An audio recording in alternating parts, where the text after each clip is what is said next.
So we have a guest that I've been super excited about just because I just was so impressed by my first introduction to her story. So we have Lisa Plumb. She's a licensed marriage and family therapist, and I got an opportunity to watch her tell her story on a YouTube channel, and I watched it all the way through and was just the entire time just awestruck by just her poise, her ability to share her story, her vulnerability, all these things. And then one of the things that stuck out to me was she had interactions with law enforcement. And I was honestly just taken aback and saddened by some of the interactions that she had with law enforcement. So I reached out to her in an opportunity to get her to share her story with us and maybe share some ways that law enforcement can do some things a little bit better. She graciously took us up on this, and I wanted to have an opportunity to kind of just walk our audience through this because it was just, like I said, it was just one of those ones that I was just awestruck. So I want to start not by telling your story up front, but I wanted to first ask you, how do you define yourself? People say victim, they say survivor, they'll have all these different things. And me, quite frankly, I try to, when I was meeting with you and talking with you, I wanted to make sure I chose the right words and maneuvered through this story the right way. So tell me, how do you define yourself and why? I'm a victim. I'm a survivor. I'm an advocate. I don't think we should be afraid of the word victim because it's true. When you're a victim of a crime, you are. It's different than transferring or transforming yourself to survivor. That takes place after you've started to heal and, make sense of it and figure out your life. But as a child, you don't really have an opportunity to do that usually. And children are definitely victims. And anybody that's a victim of a crime or child abuse, you're a victim. But different than, taking that victim persona on. So Can you elaborate on that part? The separation between identifying, hey, I am a victim of a crime, but not taking on the victim persona. Could you elaborate on that? Yeah. So, well, one thing is, I think it's important to be honest and truthful, and not, kind of fresh in toxic positivity. That happens a lot to people who are victims. And okay, well, now we're going to make good out of it, or we're going to just, turn this around, and it'll be better for you in the long run. No. I mean, I'm not saying that's not a possibility at some point, but that's a very shaming approach, really. People aren't given any time to be with their feelings and to heal and have appropriate outrage. It's hard for victims often to get in touch with anger, or it becomes like they're angry at everything. And so having a healthy view of what a victim is, allows healing, and you don't have to rush, if you're at the place where you're ready to move on with life, good for you, but maybe the other person isn't. They're in the healing mode. They still have the bruises and the cuts, and they don't have the scars yet. But a victim persona, I guess, would be more like, I'm just stuck here and you need to feel bad for me. I can't see anybody's point of view but my own, and I'll never be able to heal. If that becomes your new identity, and you can be in that identity and not be a child abuse survivor. That's fair. Thank you. Toxic positivity. Thank you for elaborating on that too. I wrote that. I like that one. Yeah, I wrote it down too because I never thought about it that way. But this is the second we spoke with some people that were liaisons for victims of the Marjorie Stoneman Douglas tragedy. And they were talking about how just kind of bridging that gap between people healing and what they needed and knowing what all these different families. And I think that's something that maybe becomes part of it, because as those of us as outsiders who aren't victims, a lot of times we're like, okay, we want you to kind of get back into life almost. And I never thought about it as it being toxic to the victim's persona and their soul during their healing process. A lot of times people measure like, oh, they're doing great because they've just picked up and moved on with life. And that can be really bad. Yeah.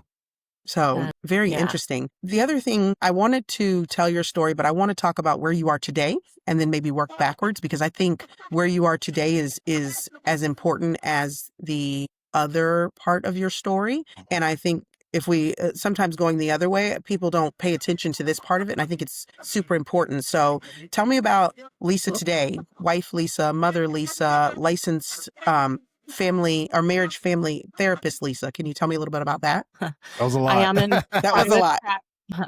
how do I explain all that? I mean, I'm grateful that I am in private practice in California and Arizona. So I do teletherapy, in-person therapy. I have my office. I'm in my office here. And I've been married 38 years. Oh, that's Wow. awesome. And it's That's awesome. Congratulations. Yeah. we've had to work at it. I like to be realistic, again, not toxic positivity. Everybody wants to put a beautiful bow on the end, like, no, I'm a therapist and everything's great all the time. No, Yeah. it's real life. You have to work Yeah. at it. Like, if you don't just achieve something and then it stays. So anyway, it's a good marriage. We've had our ups and downs. We're both trauma survivors, so that complicates everything. And then I have 3 sons that are adults, and they're awesome, even though they were raised by a mother with post-traumatic stress disorder, which is one of the things that I really try to help my clients with that I feel like I didn't get.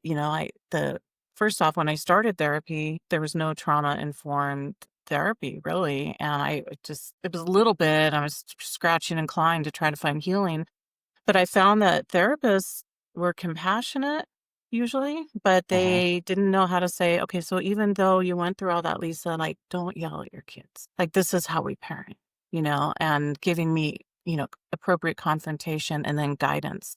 That would have Mm. been really appreciated. But anyway, and I'm also a grandma now, and jumping out of that thing to the other, but I guess that's pretty much me where I'm at as far Well, as wife, mother, therapist. let me ask you this. How you've been practicing therapy for 16 years. What age were you in there? I guess, how long were you in therapy before you started practicing therapy? Okay, well, just to be super technical, but Yeah. my first experience with therapy was in junior high, and I had bad attendance and mandated to go to therapy.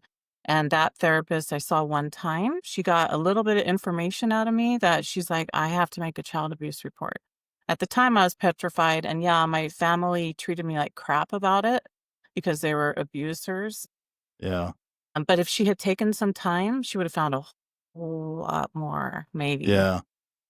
So I didn't really do therapy, and at the time, it didn't work out well for me, but later in my adult life, when I started to heal, that really validated me that she thought just that was worth a child abuse report, let Yeah. alone Just a anything small amount. else. Right. Yeah. Right. And then there was Mr. Mason, who was the school counselor at my middle school, and he was an angel to me. I don't think he knew what was going on, but he probably suspected stuff was going on. And then eventually he knew something went on because some perps got busted and I was questioned there. But as an Yeah. adult, I found my spiritual path, a Uh-huh. Christian spiritual path, and I was able to put the drugs down and be sober. And I got married young, and it was more common then too. But anyway, we got Yeah. married. We're just like, we're going to do this. And then I had my first son, and major depression hit.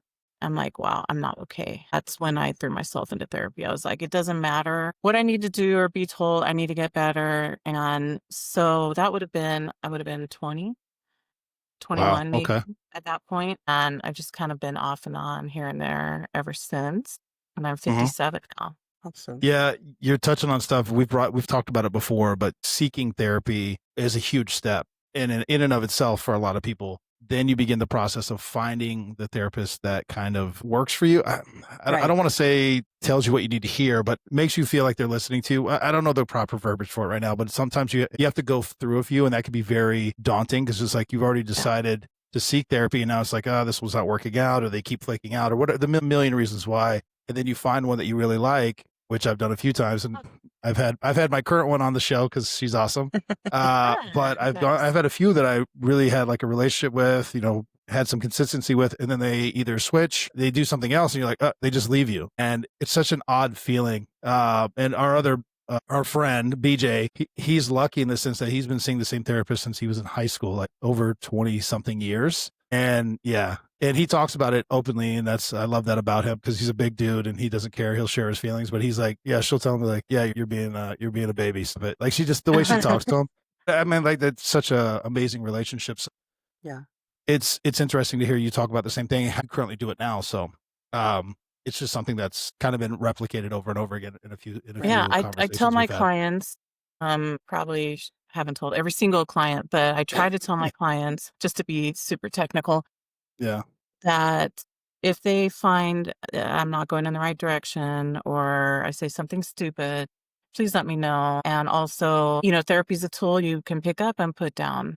And sometimes you maybe need a female therapist or a male therapist, or this nurturing therapist was good, and now maybe you need someone that's a little bit more reality based.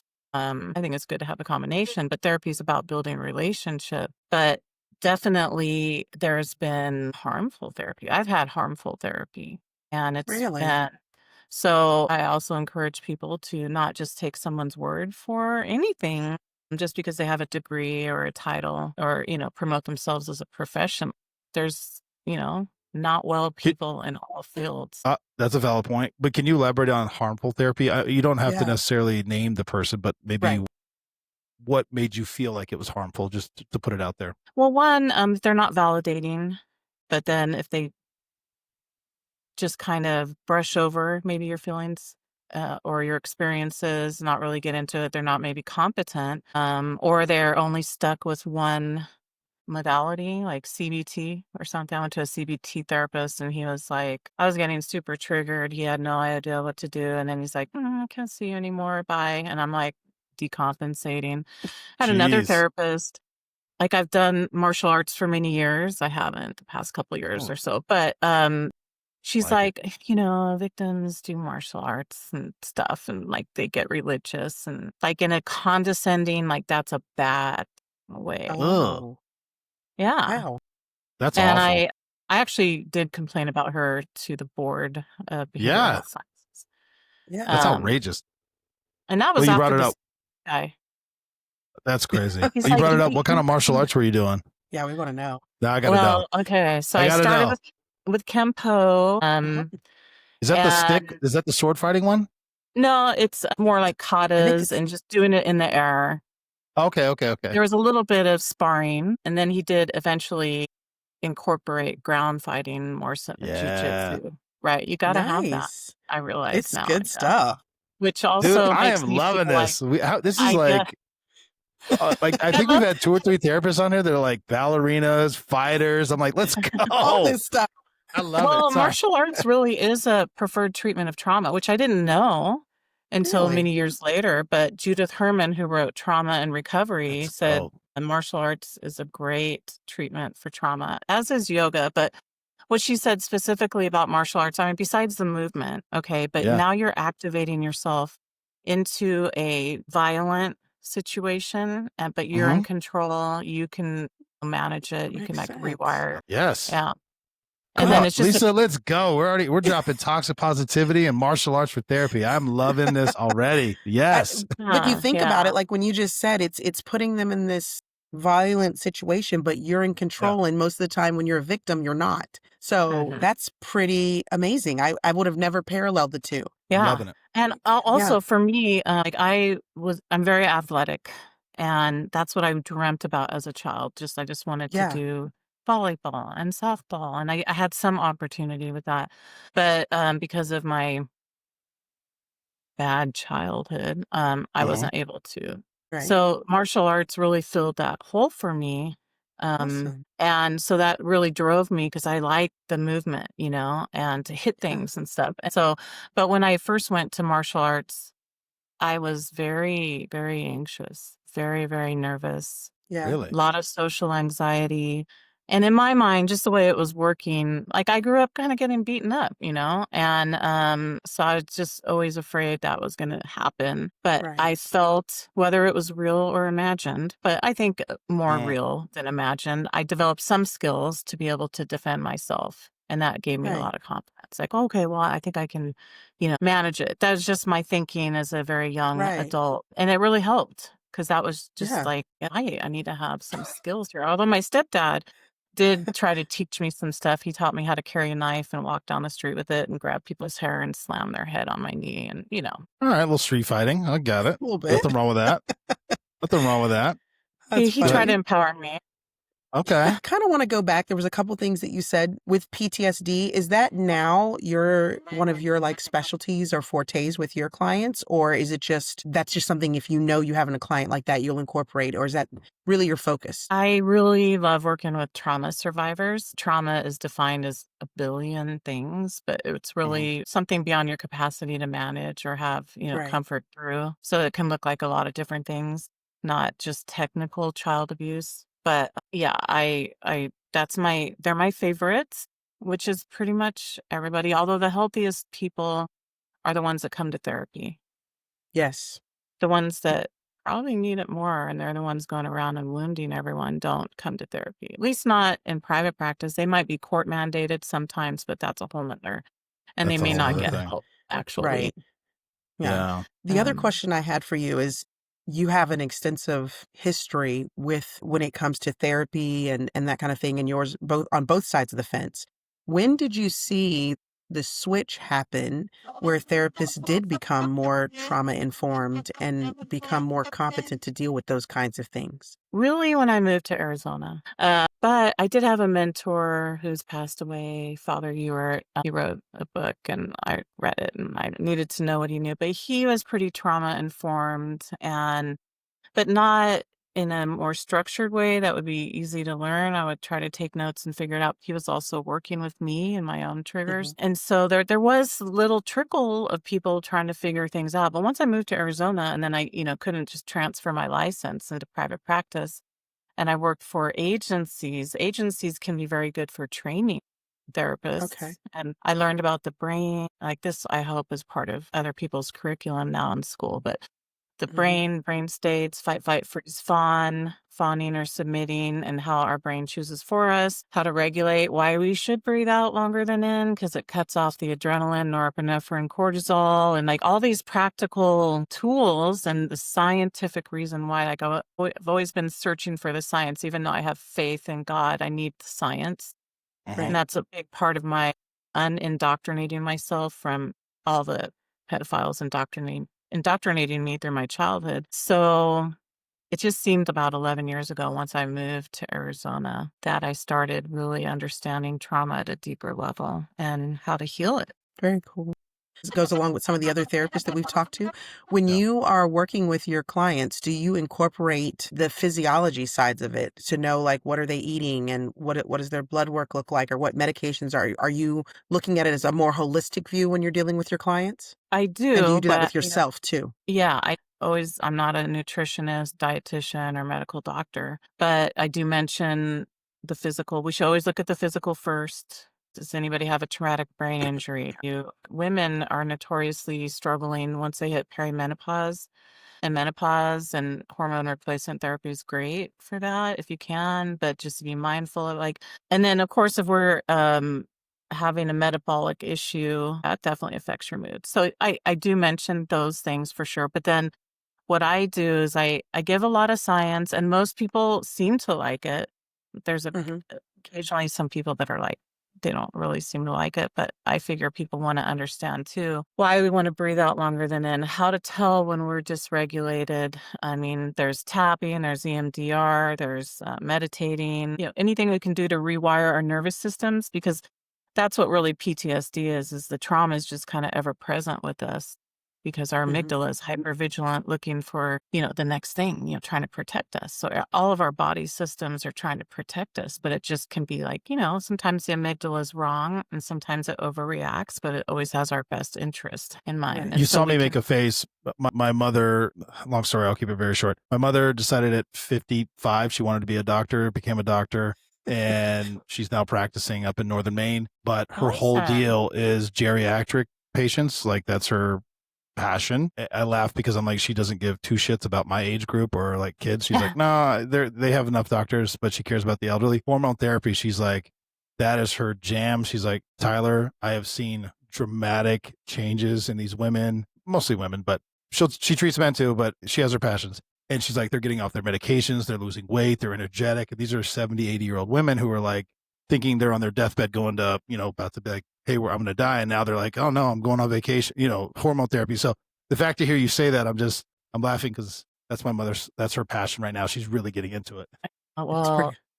nature, I mean, some, clients are like, I'm going to have a talk with God, when I die. Like, why do women have hormones and then not? And then it's, ruins marriages, your own mental health, your physical health. It's really hard. I'm sure there's, for some natural way or a healthier diet that if our culture supported, it would make things easier, because some women don't seem to have as many symptoms. Really always look at the physical hormones, traumatic brain injury. Are you low Yeah. on vitamin D, fish oil, those sorts of things? Anemic?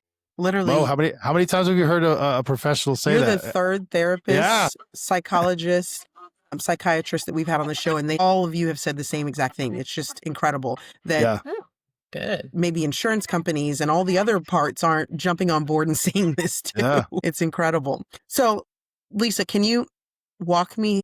We're going to walk back now. Your childhood is where you were a victim survivor. That's where that kind of got born out of. What was the perception for the person that was on the outside looking in? What was your childhood like? What did it look like? I mean, from what I think, at least if you looked at my parents, they look like a typical white middle class 50s couple, you know? My mom had her hair like short and however, and the makeup, and our house was always immaculately clean. It was a middle class house, middle class neighborhood. The yard was clean, everything right. And they were articulate. My dad was a high school teacher, and my mom did various things. But so I think if you didn't look farther, that's what you would see. And then my brother nicknamed her Hollywood mom, because she'd be like, "You kids, blah, blah," like yelling at us. Someone would knock on the door and she'd be like, "Welcome," Mm. And so there was a lot of hiding of bad behaviors. But Right. I do think at some point, some people must have definitely noticed with me, maybe my siblings, that there was something, going on. Now, with your Right. siblings, were you the oldest, or what was how did that fall? I'm the youngest. You're the youngest. Your brother was the oldest, or? My sister, then my brother, then me. Okay. All right. So that's the way things looked. Can you give us an idea of what it was really like, starting wherever the point you want to start from telling us? Well, my parents divorced when I was 5, Mhm. and you know, we usually don't have memories until we're about 5. Picture memories, our bodies remember. I do remember my mom, at the time I didn't know it, but had tried to kill herself. And so I was looking at her in bed, and my mom's not someone to stay in bed. And she ended up going to the hospital for a while. And when she came back, she was Hollywood mom. Yeah, like my brother's Mm. nickname for her, very fitting. And she Mhm. got involved in singles clubs and would have a bunch of singles people. And so this would have been mid 70s, early 70s. Long story short, I guess, it turns out that pedophiles are looking for single moms, especially if they're mentally ill, which if you had the eyes to see and you're around my mom long enough, you probably would have picked up on that.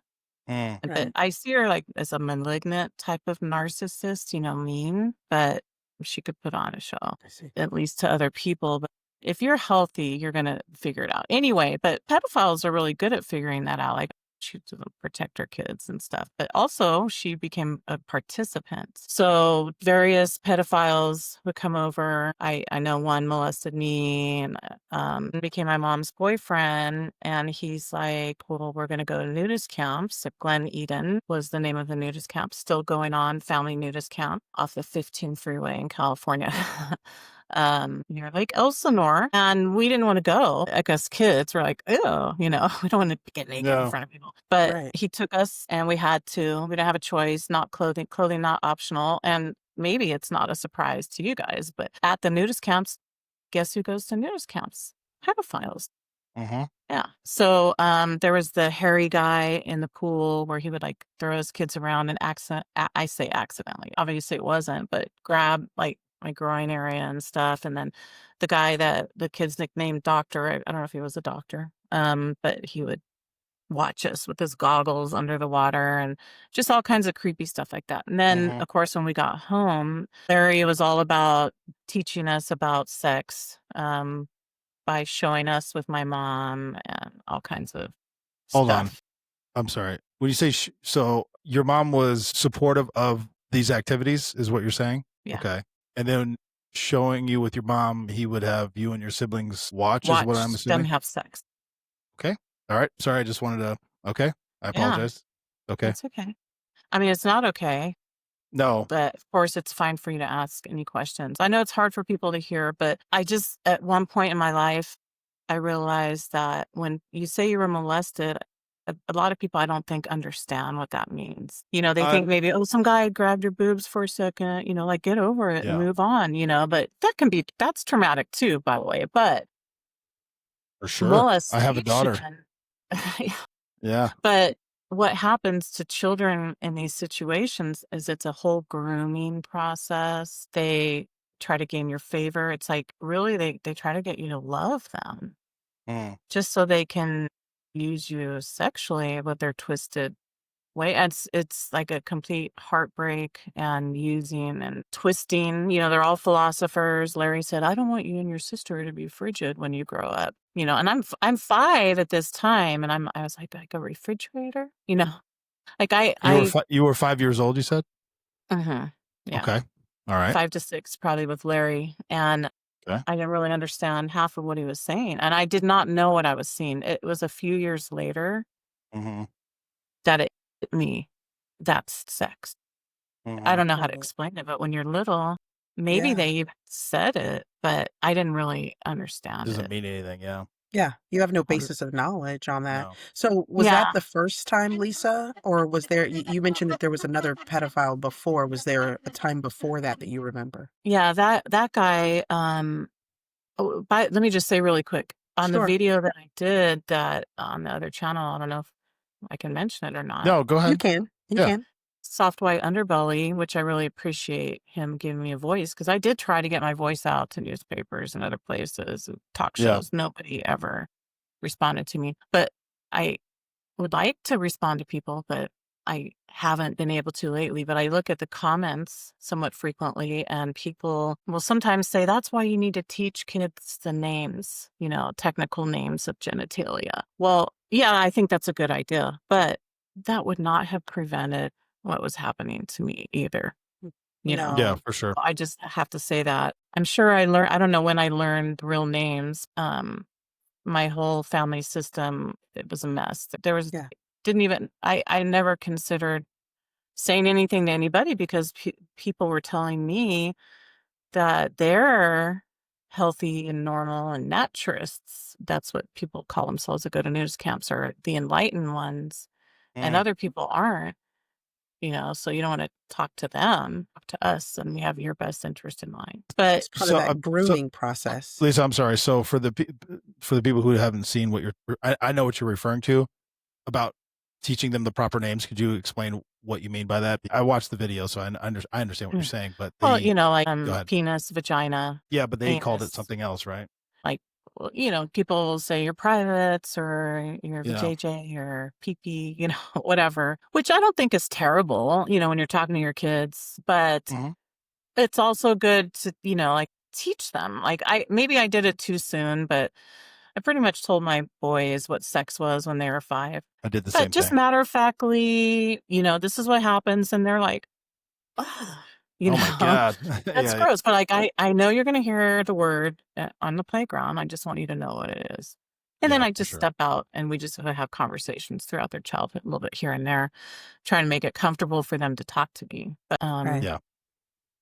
so But yeah, in Sorry. your position, what was happening with you, like you said, you were being groomed from a very super young age. So even if you would have known the right words, like you said, there wasn't anything for you to still go and be able to tell somebody in the right words because according to what you were getting from the people that you loved and trusted, this was normal and this was what was supposed to happen. Am I correct? yeah, yeah. And a sad side note, I don't want to be so negative, but it's the truth. Even when children tell, a lot of Hmm. times they don't ever get rescued. Or if they get put Yeah. into a foster home, I mean, foster homes, a Oh, lot of them are not healthy places either. It's a hot mess. yeah, I agree. I agree But with if that. it's not their parents and their parents' care, that could end up good for them. Mhm. Yeah. Yeah. So let's move past Larry. Because I'm trying to save my bunny trail questions, but I just want to get through kind of the progression because the way you outlined it, I thought was, I apologize, on the soft white underbelly, the way you outlined it, and then moved forward, I thought was very enlightening. Want to give you that space to do that because then I want to ask my questions and my thoughts on that. So Okay, so yeah, so after Larry, kind of kind of more like of what was a the progression? Yeah. so the first one I remember was John. Now, there might have been Mhm, some early childhood stuff that's more confusing for me. I'm not sure. Possibly mhm, my father was involved, but it's, for healing, just trust your body and trust your flashbacks. mhm, But, I know for sure John Lippert and Larry Feldman, and John was more one on one with me. And then, well, when you are raised in a violent family, and my mother was very, very mean and cruel, and we did get spanked and stuff, but not severe physical abuse. However, I did get severely physical abuse from my brother. I mean, as far as black eyes and stuff. But my brother, what happens is children start to act it out on others. You're mhm, Right.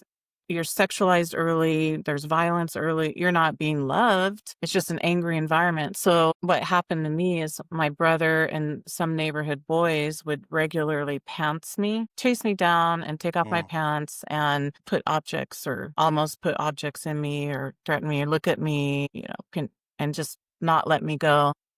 And mhm. so that happened, and that kinda went throughout the neighborhood. Couple guys down the street on their own, like, I'd ride by my bike, and they just grab me, take me in their bedroom. So that's what This was happened. all at a very young age, just to keep that.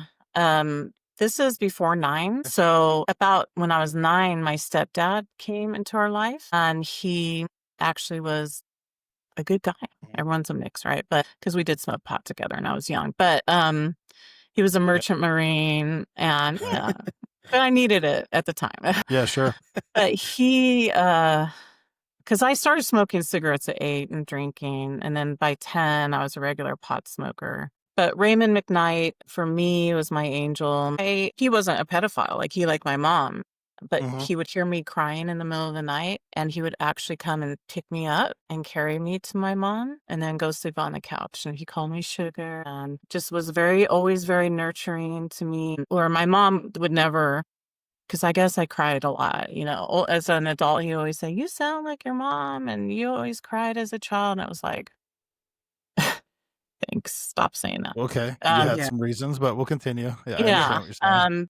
and I don't think he knew the all of it, right? Mhm. But he had some ideas, I think, because then when I was older, mind you, he's a merchant marine, so Yeah, he'd be gone 6 months at a time, and he was got it. Yeah. with my mom from when I was 9 to 12, and then he couldn't Okay. take her anymore, and he left. He did try to protect me, he did try to teach my brother, it was probably the only one he ever heard to say, "Boys don't hit girls," "Don't do that, or there's gonna be consequences," or, Mhm. he was the only one trying to parent, Yeah. and I think it did impact all of us in a positive way. It didn't make everything end or better Right. 100%, but any, protective factor like that Yeah, matters, and so I think he just gave me a sense of what it actually feels like to be nurtured.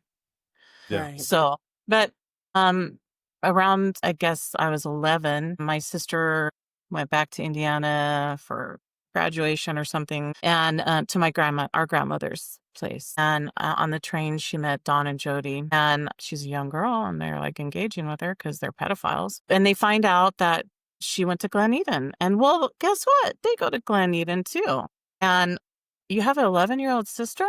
Okay." Mm. Oh, well, we should all go to Glen Eden. I don't know how I wasn't there, but that's pretty much what happened. I was told by my mom that this couple is coming over and they're going to take you to Glen Eden. I'm like, I don't want to go, So because this we random stopped couple that after. your sister met, your mom's like, "Yeah, you're gonna go with them?" That's okay. And so when Larry broke up with my mom, which she actually read the letter. So yeah, he was violent besides being sexual. Like, he picked up my brother by his ankles and dunked his head in the toilet, right in front of me. And Jesus. really bad. And then he proceeded to molest me, and so but then he decided to break up with my mom, and the letter was something like, "I just can't take your kids, they're, like, too much," or something. And my mom Okay. said, Look, you kids did to me, and, you caused" I don't know what she said. Yeah, Honestly, it's yeah. hard for me to remember. Truly, my nickname for her as I got older is Psycho Bitch from Hell, because she just the meanest things you could think of. But Yes. Yeah. anyway, we all So are supposed to feel bad, because Larry let me left. ask you a question, Lisa. During this time, I know you said you had some vague memories of your father maybe in the beginning, but are you visiting dad? Is dad hearing some of let's take out the sexual side of it, but is he hearing the physical abuse that's going on with you and your brother and your sister? Is he hearing these random people that are taking you to this nudist camp? And if so, what is his response? Well, honestly, all those questions, I don't know. I mean, I remember now that with the first guy, John, my sister walked in and caught him molesting me in the act. And she got mad. She's 4 years older than me. And what ended up happening is she got my mom and him at the kitchen table, a little 9-year-old girl, right? I'm like 5. And was trying to, she seemed mad at me, but I don't really blame her. She's 9. She's going through the Yeah. same stuff, She's just but, upset. Right. Yeah.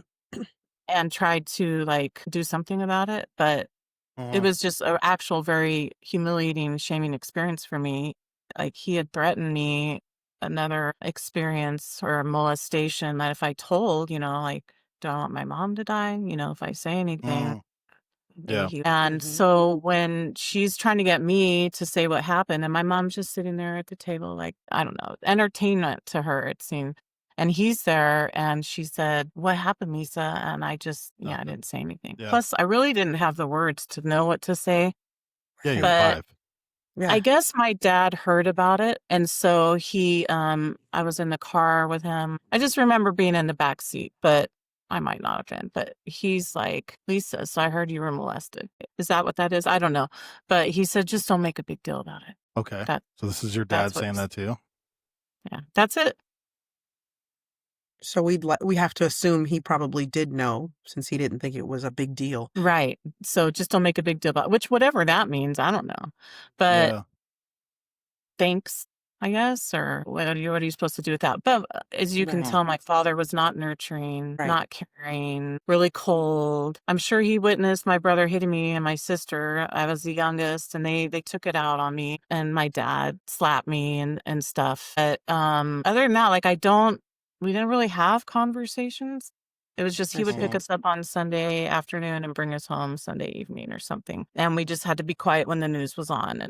It was just, but one of the things he would do for some reason, he would leave us alone in his apartment sometimes. And my brother and sister, they figured out that there was like pornography in his apartment or like those pens where you turn them and one way they have clothes on, the other way they don't. And just my dad had all kinds of stuff like that. And Hmm. change laying around. So my dad would leave us in the apartment and we would just like scour the apartment to find these things. And so that was kind of just like my early childhood with him. He was just mean and just Got it. cold and distant. And I did ask him for a hug when I was little once, and he told me no, um, because my brother and sister are adopted, and somehow I stuck in my mom's womb.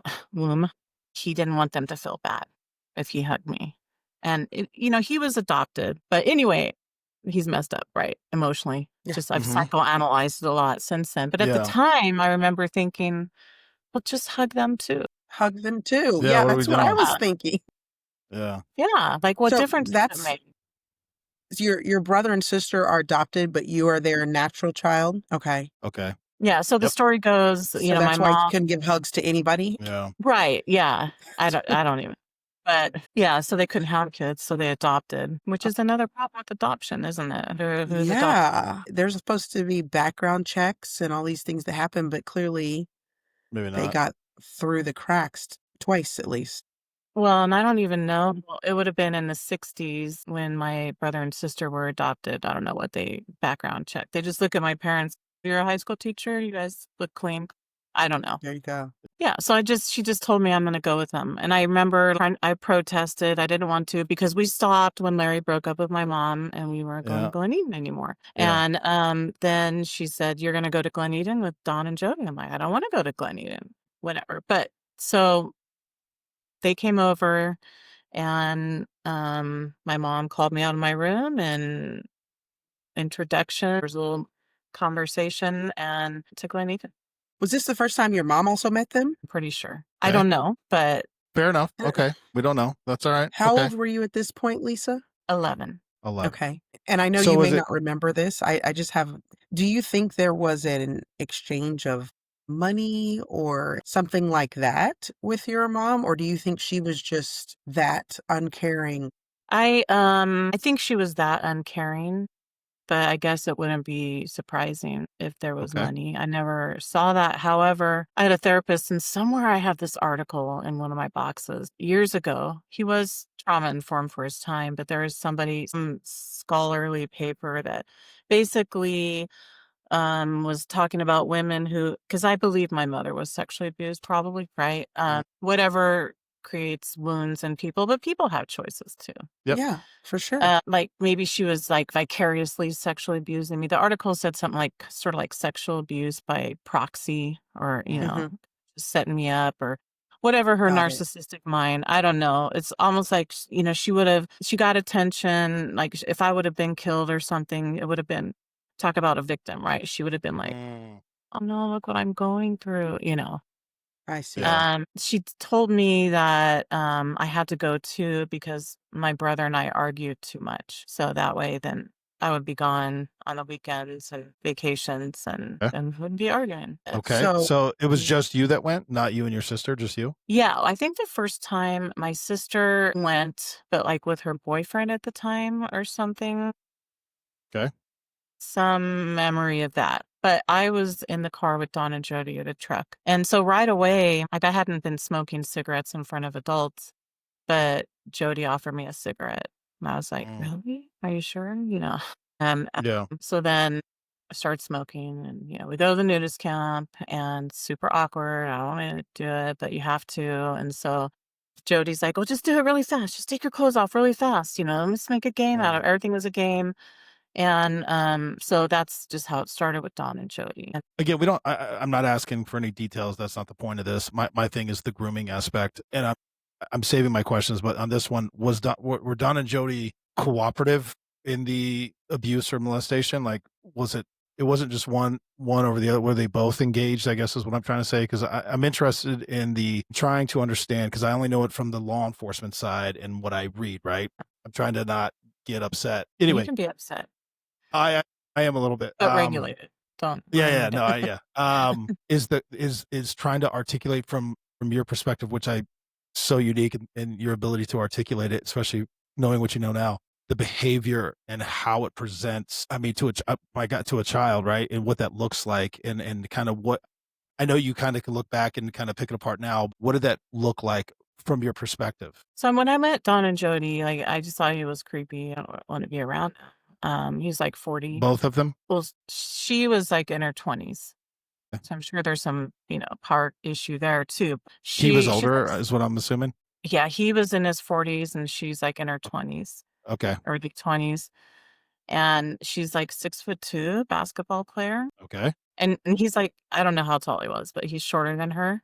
yeah, And she was really cool, really charismatic. I mhm, was a little athlete, and she was telling me about her. She was like, she said the first female to dunk it, like in Illinois or something. okay. I understand. And so I loved her, Yeah, and anyway, they were nice, but she was always there. I mean, I would have definitely, I don't know how it would have gone if it was just him, right? yeah, right. right. But, I was happy to be around her.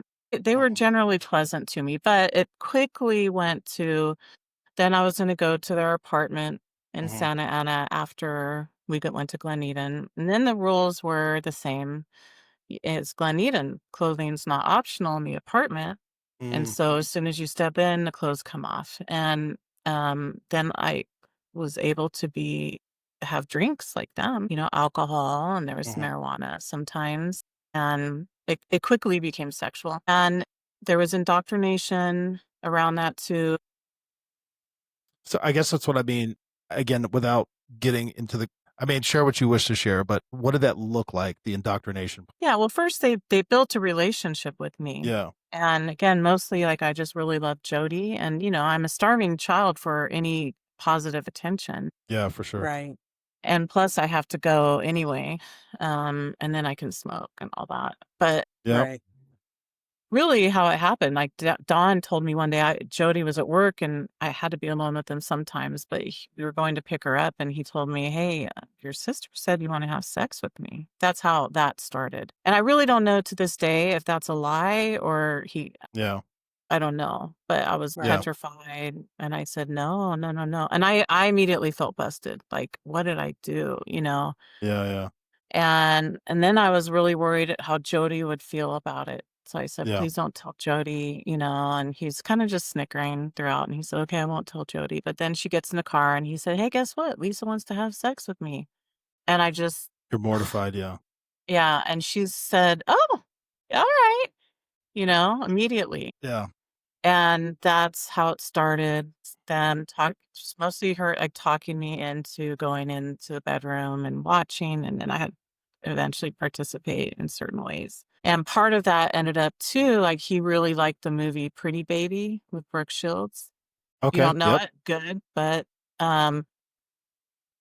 it was a movie, her and Sharon Sarandon, I forget her Susan name. Sarandon. Susan Sarandon. Susan Sarandon was her mother, and she was a prostitute in a whorehouse in New Orleans or something. And Brooke Shields being raised there. And so she's hitting the prime age of 12. So that's when she gets to be sold now. And it's a Mhm. great thing in the movie. It's just great. And it's wonderful. And everyone's so excited about it. And she gets paraded around on a, I don't know, they carry her around on like I don't know what you call it, a Mhm. board, whatever. She's in the air, and all these men, grown men, and by the way, Brooke Shield looks like a child, and she's not a developed girl at 12 years old in this film. And you see her naked in the film, and she looks like a child. You never Yeah, seen that, Mo? No, I've never seen Okay. this. That's okay. The first I heard of it was when I watched Lisa talk about it on Soft White Yeah. Underbelly.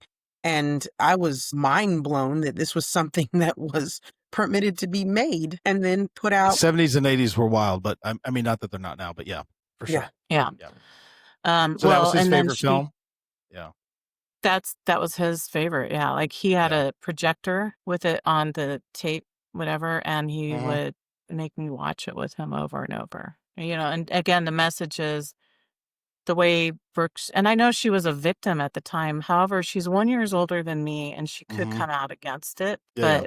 And even her recent documentary, she couldn't, even though she did allow her daughters to say that's child pornography. So she didn't quash her daughter's voice. But anyway, Yep. Yep. Yep. so yeah, it just promotes the idea that it's great to have sex at 12. It's no big deal. See, look, it didn't affect her. She's just a happy kid still and making money. So let me ask you this. So Don and Jody, this is the first time I'm hearing like you actually develop some sort of relationship with Jody, which again, she's grooming you as well, basically. Prior to that, I'm assuming it wasn't quite that type of relationship you were experiencing. It doesn't sound like you're saying it was any violence. This to me seems more like what I know as grooming, where they're really just treating you like one of the adults, making you feel like everything's okay. We're really cool. We're not going to hurt you. This is actually really great. We care about you. That to me, that's kind of like I hate to say it nowadays, but now that's like the textbook grooming a platform as opposed to rage, fear, and violence, which is what Larry did, where, hey, if you don't do this, I'm going to kill your mom or your sister or something, which is also a tactic. Is that kind of accurate Yeah. description of And what? again, they're philosophers. So Jody Oh, told me yes, once, yes, yes. because I didn't want to have sex. I had some voice still, but that Mhm. was the goal. And he was For going to do me both a of them. favor. Okay. Yeah. But he was going to do me a favor by, being my first one, by the way. That was his approach. Like, yeah, Got it. I'll do that for you. I'm going to help you Literally, out. I won't tell you everything he said or gesture, but he did Yeah, make yeah. it sound like, it would be kind of a chore for him, but he's going to do it for me. But he wanted me to choose that.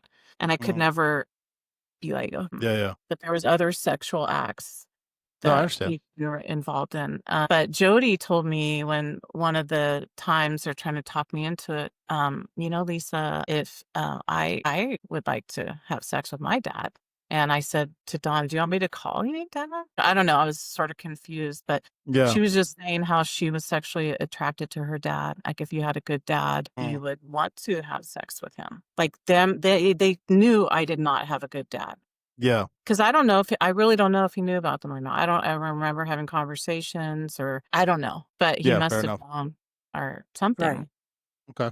And then Dawn told me, your mom's crazy. Which you already knew, right? Well, I didn't really know that at At that that point. age.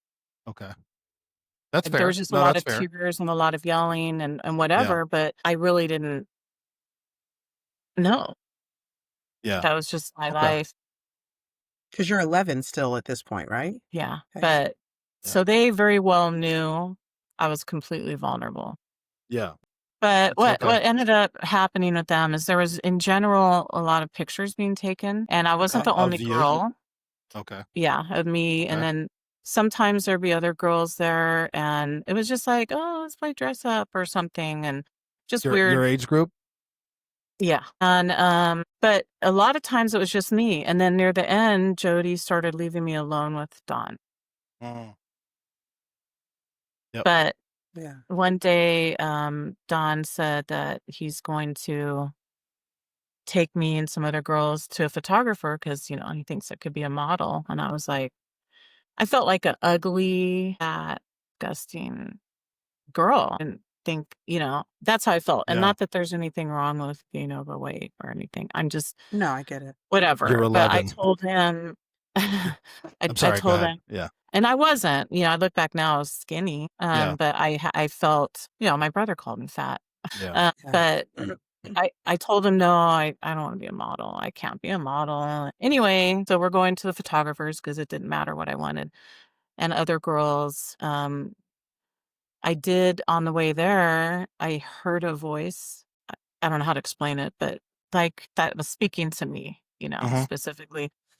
Memorize how to get there, and I kinda ignored it, but, like, really, at that time, I didn't know where I was ever, unless I Mm-hmm. was right where I grew up. I knew how to get around that area, but you took me Mm-hmm. on the Right. freeway, I don't know where I'm at, but I heard it again, memorize how to get there, and so I'm in the back of the truck, and there's a shell on the truck, and I was looking, and I'm in Santa Ana, and I'm remembering 7th Street, 14th Street, and I remember what the building looks like, and so I did, and then that was Mm-hmm. it, and then the photographer was very cold. It was just Mm-hmm. headshots, our clothes were on, we were done and over. But that week go ahead. What So question? there was with the photographer, was Don in there with you?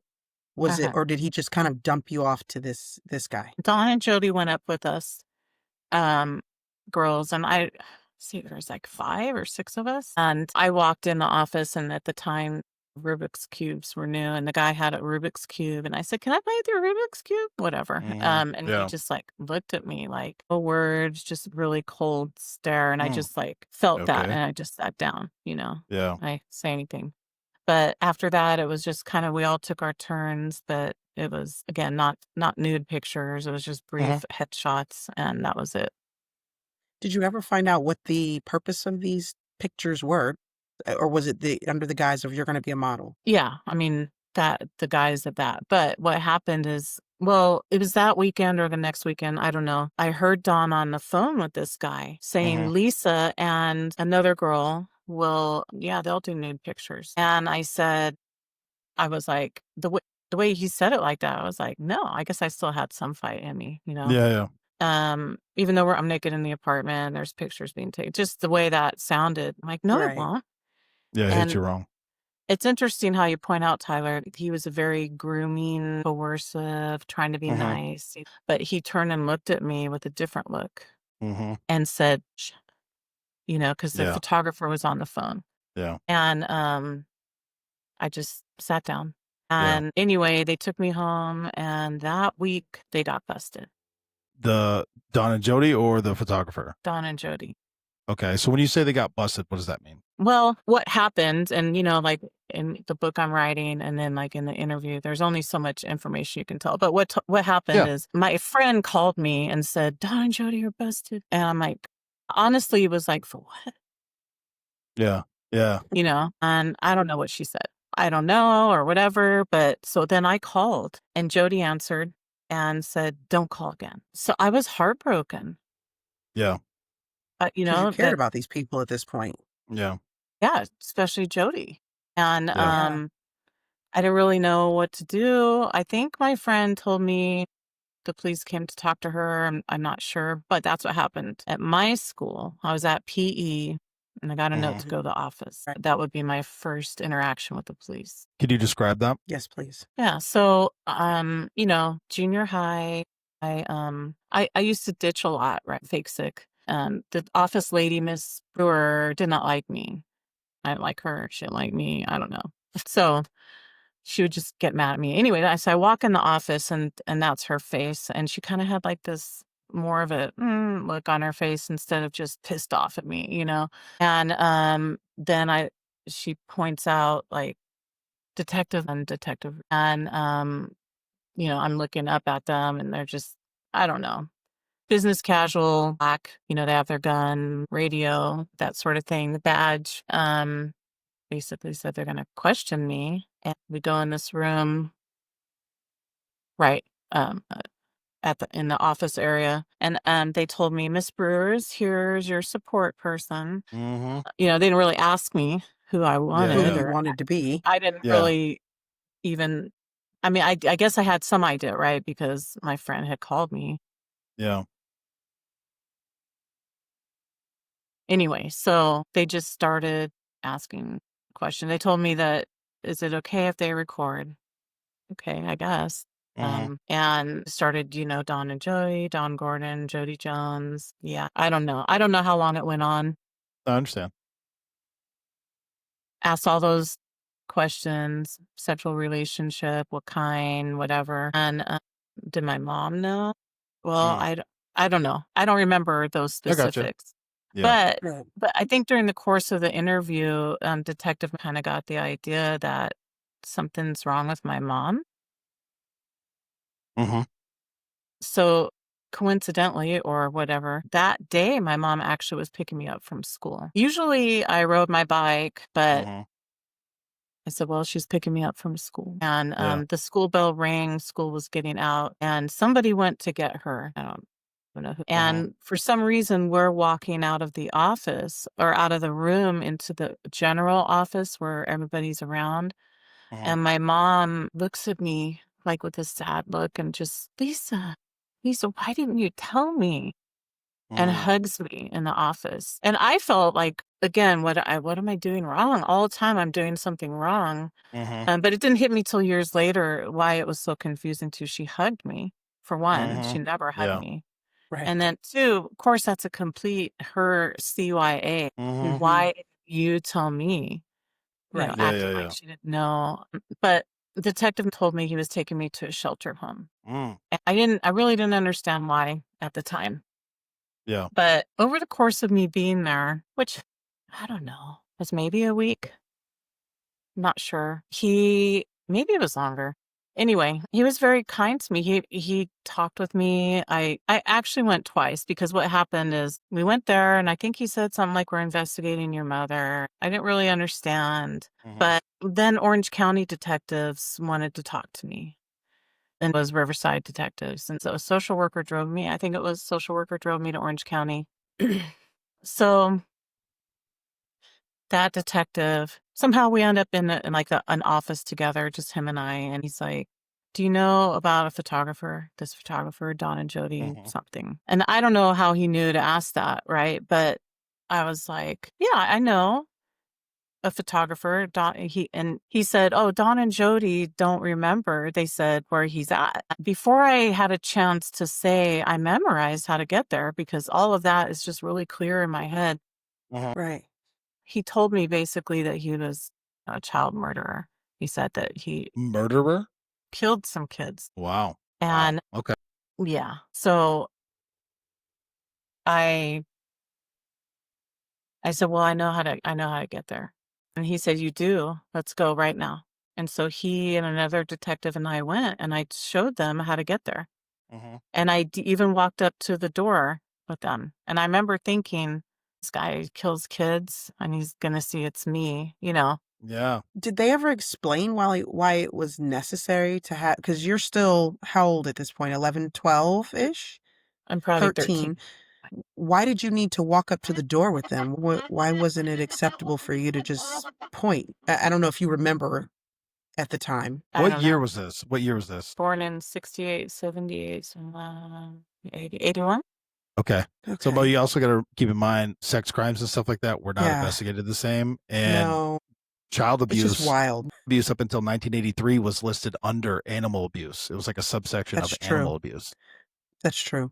It's So just, I think what got these guys going, just guessing, listening to your story, was the murder aspect. Did they even get into? You said they talked to you about the sexual relationship aspect, but I think probably in that year age range or time frame was probably the murder aspect, which obviously is a serious crime. But it wasn't until Yeah.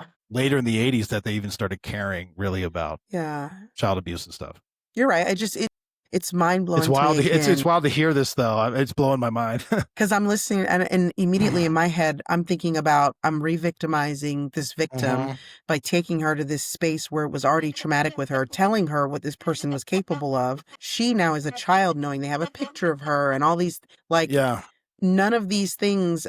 No. And maybe we were that much more evolved when we became cops, but I feel like even in the 80s, you should have taken a step back and said, wait, let's think this through a little bit better. Yeah. No, I guess I'm a new aged cop in this part of the story. It's just like the stuff that you're talking about is like thankfully they don't typically do this anymore. Anyway, Thankfully. I'm glad we've grown a little bit, but I'm sorry. Yeah. So you walk to the door, you point it out, then what? There was no answer. Okay.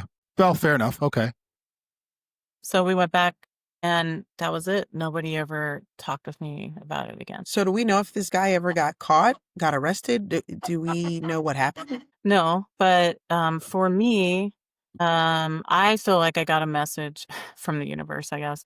Yeah. There was this, you remember there used to be news editorials, this guy, Hal Mhm. Fishman, I think it was in California. Mhm. I was watching the TV. This was after I had been back in the shelter home and then a foster home, and then I was back home or something. And he was talking about the braveness of a victim, pointing out something, and this child predator had been busted because of that or something. I Right. just took that like, okay, well, maybe he did get busted. But no one ever followed up with me. Nobody ever said anything. Many years later, in my Wow.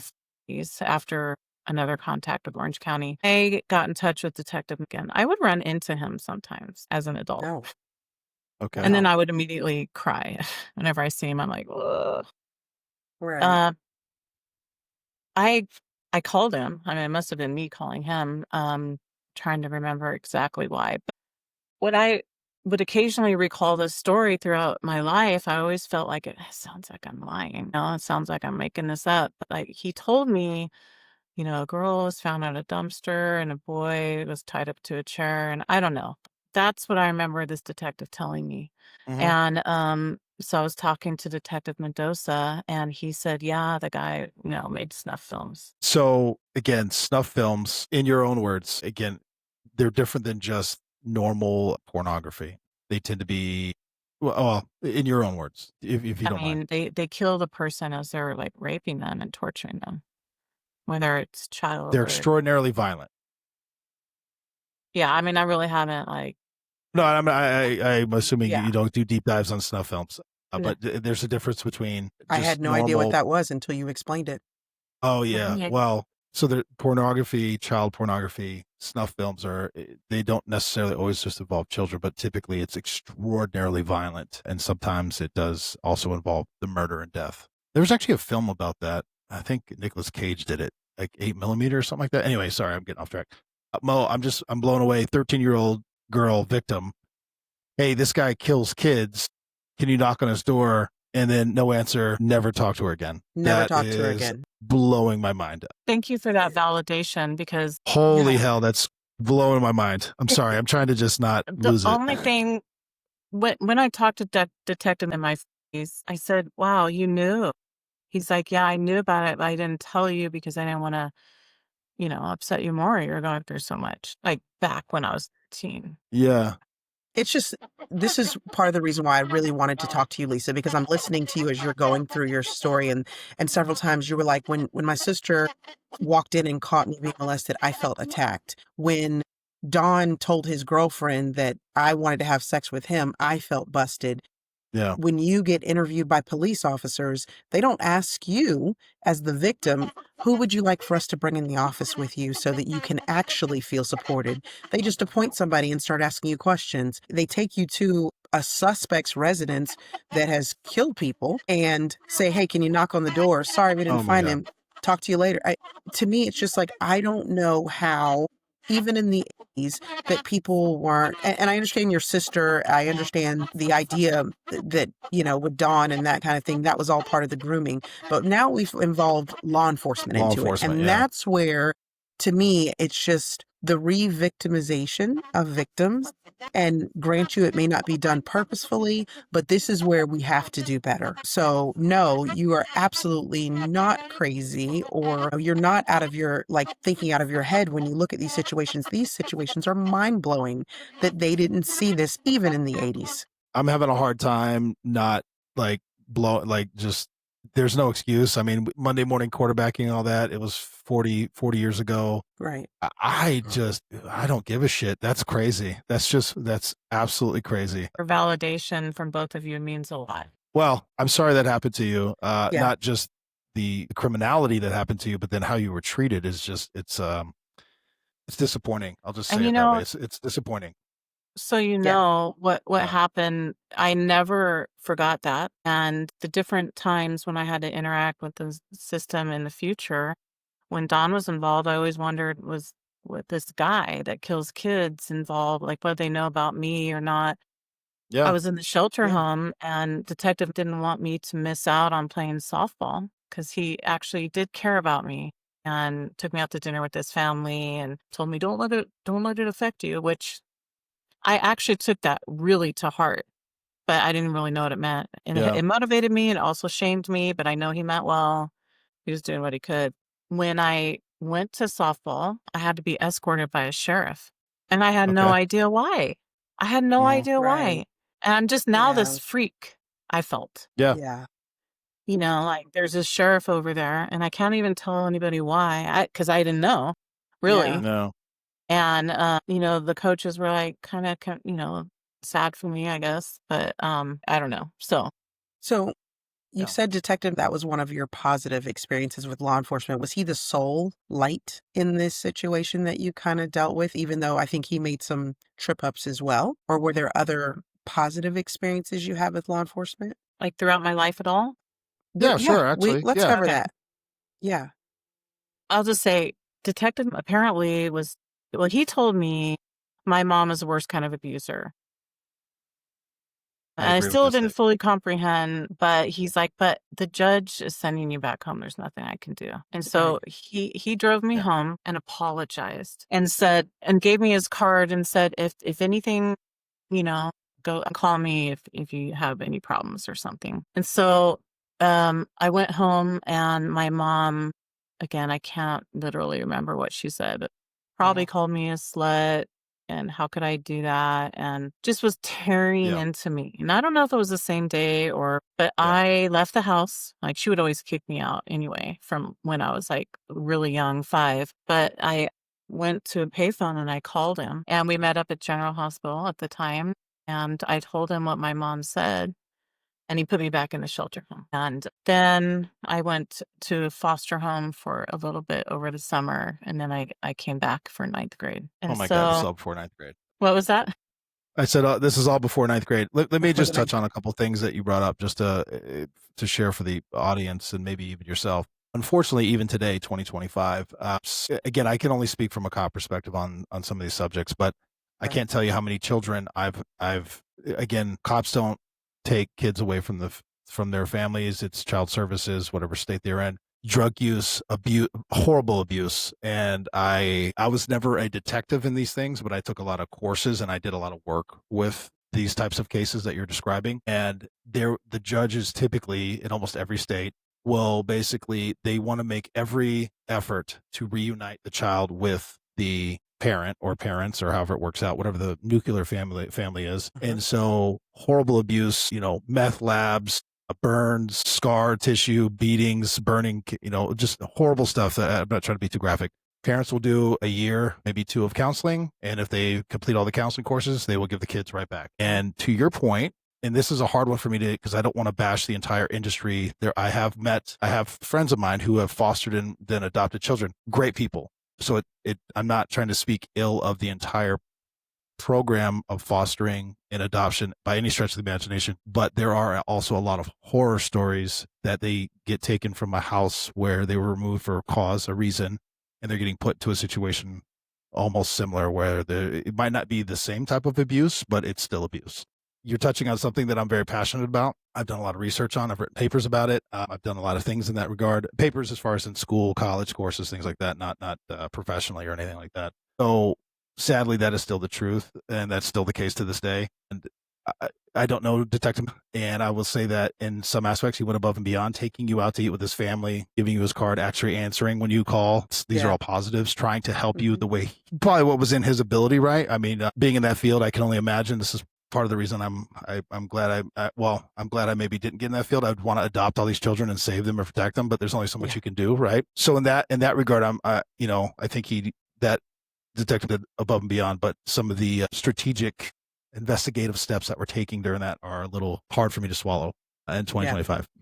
Yeah. Well, and I think it would have been better just to keep me abreast of what's going on. Tell me actually what's going on. Communication for sure. I will say most agencies I work for, they have victim advocates now, and they notify the victims. There's a whole every agency I've ever worked with, there's a whole like section dedicated to that. Because I will also say cops are not always the best to deal with that. Mo and I have talked about it, that what kind of gets put on you to investigate these things, like you're trying to be a therapist, a counselor, but also an investigator, that sense of security, that blanket, so to speak. But then you're that might have been one of 10 cases he was working. You know what I mean? Like, not to minimize by any stretch of the imagination. It's horrific what you're describing. They're overworked, underpaid. They're living. Not to feel bad for me, but I do appreciate it. I mean, I do appreciate people's support and everything, but there's other people with similar stories, and so what ended up happening is I was assaulted by a couple guys in junior high, and I became the school slut, like not literally me trying to be like, hey, but I was labeled as the school slut, and people called me slut and treated me like that. And it was a nightmare. A high school guy assaulted me at a party, and everyone just turned on me, and so all of that is going on amongst that, and that's what happens. I think it was Tyler Perry I heard once in an interview where he's a sexual abuse survivor. He's like, it's like their predators are like sharks, and when you're wounded, you're bleeding, and they just they sense the blood. There's something, not to be woo woo, but also, the way you carry yourself, and you don't notice red flags. You don't have a voice. I don't know. They're just good at finding the people that have already been perpetrated on, and they just get abused over and over. Yeah. Lisa, I brought this up on a different podcast that I do with BJ, but cops, we talk about it. It's not necessarily profiling, but you can meet somebody and you're like, that dude's a criminal, or that person, male, female, doesn't matter. Again, not to be woo woo, but there's a way that they look, carry themselves, the way they speak. You're like, you're not in the average range. There's something different, and I can probably assume that vice versa, what you're speaking to. So I agree with what you're saying. For sure. There's something in there. I mean, statistically, once you're sexually abused, you're going to be sexually abused again, like more likely than.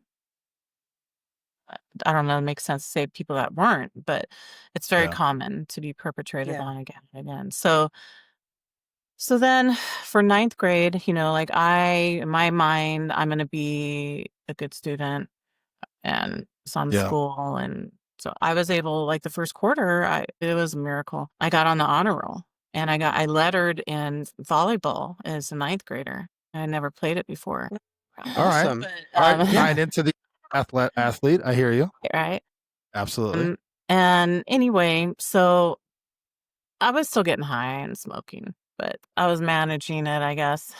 And my mom was still my mom, but there is the lady that lived behind us my whole life, and Kathy, and the Italian lady, and my mom and I had somewhat of a relationship, I guess, at this point, and we would go over to Kathy's and play Yahtzee, drink Mhm. coffee, smoke cigarettes in our pajamas and play Yahtzee. Well, one of her sons moved back home, and I had never met him. He was cute. All the girls kind of had a crush on him because he was good looking.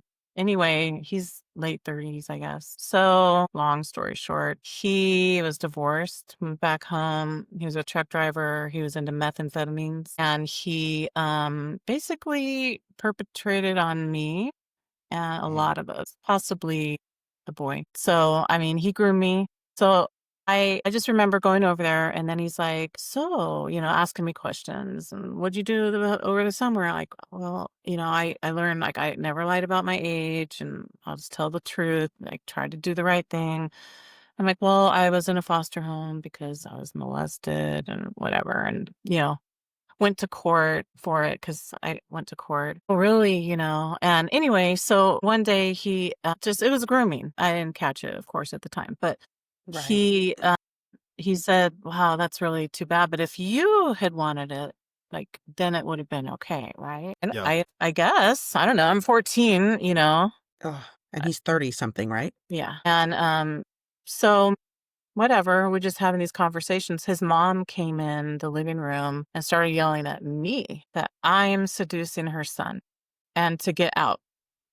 Okay. Literally, it was a big fight. And my mom, the one time in her life, stood up for me. What? Why are you talking to my daughter that way? Mhm. And we walking and back around to our house, and that was it. The friendship was over. But not too long after that, knock at our door. There's Glenn. "Oh, I'm so Mhm. sorry. His name's Glenn.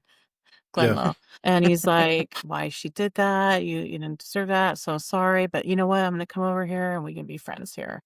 From to me, my mom, my sister, and whoever, we're just friends with him now. Yeah. So Right. anyway, what ended up happening is I don't know if he's the first one to introduce my sister to meth, but my sister and him took me on a drive one day and like, here, try this. This is methamphetamine. I'd had Mhm. black beauties and bus tops before, but I'd never done meth or anything. But he's like, here, Oh, try it. And so I did. And that was just the beginning of me doing meth. And, yep. you Right. get like this huge dopamine rush and you just want to talk and all this stuff. And you don't sleep. And Glenn would tell me, like, he'd give me meth. He's like, well, you know, you can come over in the middle of the night. You're not able to sleep. We'll play games. And I was like, oh, okay. But I was scared to go over because his mom hated Yeah. me. Yeah. Right. He's like, don't worry, you can come in through the window. Okay. So anyway, one night I did. And it just, and, became sexual really that night. He started to Mhm. kiss me. And I thought, what? He likes me? Mhm. This guy, he's so cool. He's so cute, Mhm. and like I'm the chosen one or something. And he's like my Right. boyfriend now. But I was really terrified anybody would find out because I'm already the slut. And Yeah. all that, everything had already happened. And now that's not what I planned for. I didn't plan for this to happen. So I told him, nobody can know. Yeah. You told him that. I told him. Interesting. Okay. Yeah. But, it turns out that obviously that worked in his favor. Yeah, Of course. absolutely. And anyway, so there was pictures involved in Yep. all, compromising situations and in Mhm. different outfits. He took a picture of me in my volleyball outfit uniform. And so as time went on a little bit, I started to catch on like, I don't think he's a very good boyfriend. I don't feel like this isn't, I don't know. There was no kidding. There was no like tenderness. It became very transactional. And I don't know. I just like try to talk me into it. He'd write me letters and it was like stalking situation. And anyway, and then, I ended up in another bad situation with another guy and whatever. So it just bad guy to bad guy, basically. But Glenn got busted. I don't know how, I don't know who, but he called me up one day and my sister and asked us to come over. And there was other girls there just looking at each other. So he starts to just, as the philosopher that he is, because he used to tell me, because I thought I loved him, Yeah. Mhm. and he's like, well, we're friends. And when you get married someday, Lisa, I'll be there for you. I'll take you to your divorce when you get divorced and I'll be there for Oh my you, like, God. whatever, like stuff like that. And I was like, Yeah. that's not what I wanted, you know? No. Right. So he has all of us in this room and he proceeds to explain that he got busted for meth or whatever. I don't know who turned him in for what, but apparently my pictures weren't the only ones. Mm-hmm. And before that too, though, again, like he would come over and try to talk me into doing more pictures. I told him no. He said, well, if you want to get rid of some old pictures and do some new pictures, we'll do 10 new, get rid of 5 old, or some BS stuff. That's the way Okay. he was, right? But Yeah. I didn't want to. And I was just like petrified that it would come out again. Because at the time, I just didn't have the same understanding as I do now. I just knew that I'm Yeah. going Right. to be. Labeled. Yeah. And, but all these other girls had done pictures too. And we didn't know about it until that day Yeah. I see. about each other. So Wait, why did he have you guys all over? I guess he's just that confident in himself to, I don't know. Like, what he said was, so I know you guys won't testify against me because we're friends. Now You it know? makes sense. Yeah. Okay, there it is. Okay. And, you got my back, I got your back, right? I'll take you to your divorces and whatever. And then he Interesting. came and he sat next to me and he put his arm around me and he said, Lisa, and they verified that because I was in my volleyball uniform and they went to Arlington High School and they took my picture to the office and they said, who's this? Huh. And so, There you go. especially you, Lisa, won't betray me or whatever. Interesting. So he was using his peer pressure of his victims to pressure the other. That's Right. okay. Right. I'm learning too. I'm listening. I'm learning. This is okay. That's an interesting one for me. That's new. The grooming aspect of it, it just like to hear your story and all these, like you said, I really truly feel like, especially when you're talking about somebody that young, someone who was Yeah. 5 when they started being groomed, they're going to carry themselves different. And I do think that these sharks in the water start Mhm. circling. Yeah. And it's just like to hear all the different mechanisms of grooming they utilize. It's just mind blowing. Yeah. I don't know. It's just like a gift they have. I don't know. Maybe some people study it. I'm not a so Don Okay. got 10 years, but he had already molested his own children and he had actually done Oh. prison time or he was Yeah. in Patton State Hospital in San Bernardino, Okay. California, I think. I know this now. I didn't know it then, right? No, But that's okay. Right.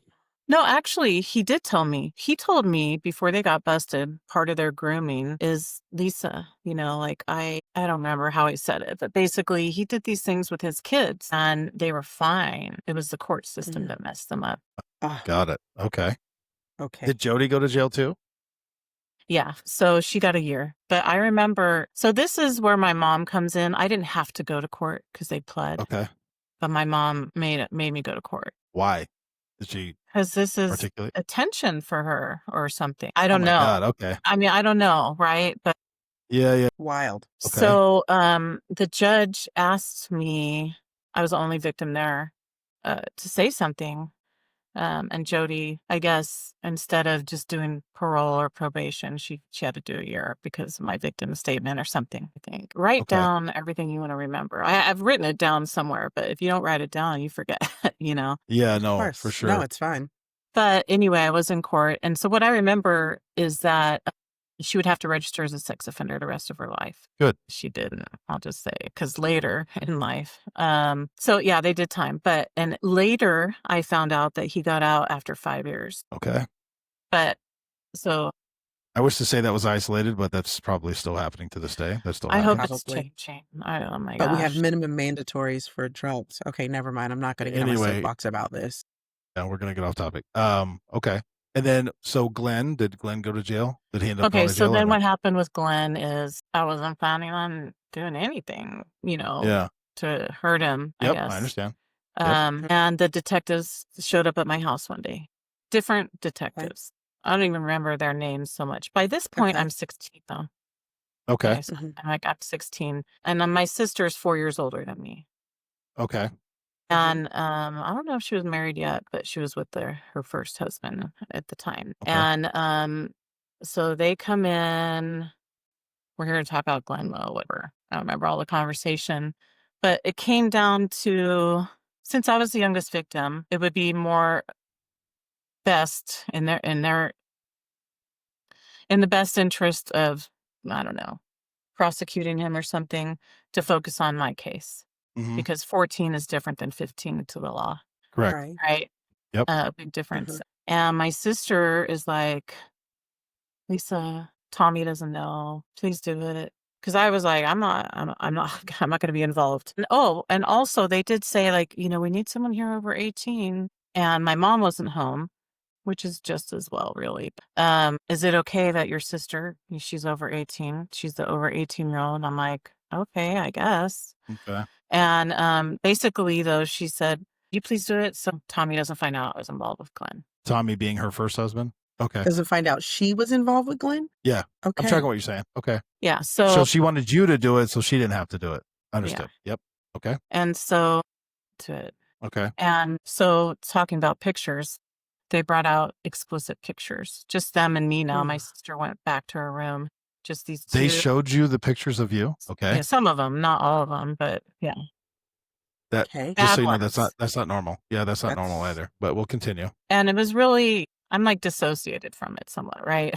Yeah. And Right. I've done a lot of Yeah. healing. But I mean, I felt like so humiliated. Two people you don't know in a position of authority are saying, "Look at these pictures." Well, no, this leads into one of the other questions that we had, and it fits at this point. When you talk about how abuse shapes a victim's perception of authority figures, but then you Yeah. also overlay the interaction with the authority figures in these vulnerable states. Yeah. Can you talk on that a little bit, Lisa? On how I felt. Just how, like, when you're already dealing with someone who's a person that's been involved in an abuse situation, and now you come in as an authority figure, how does that already shape the way they're going to perceive you?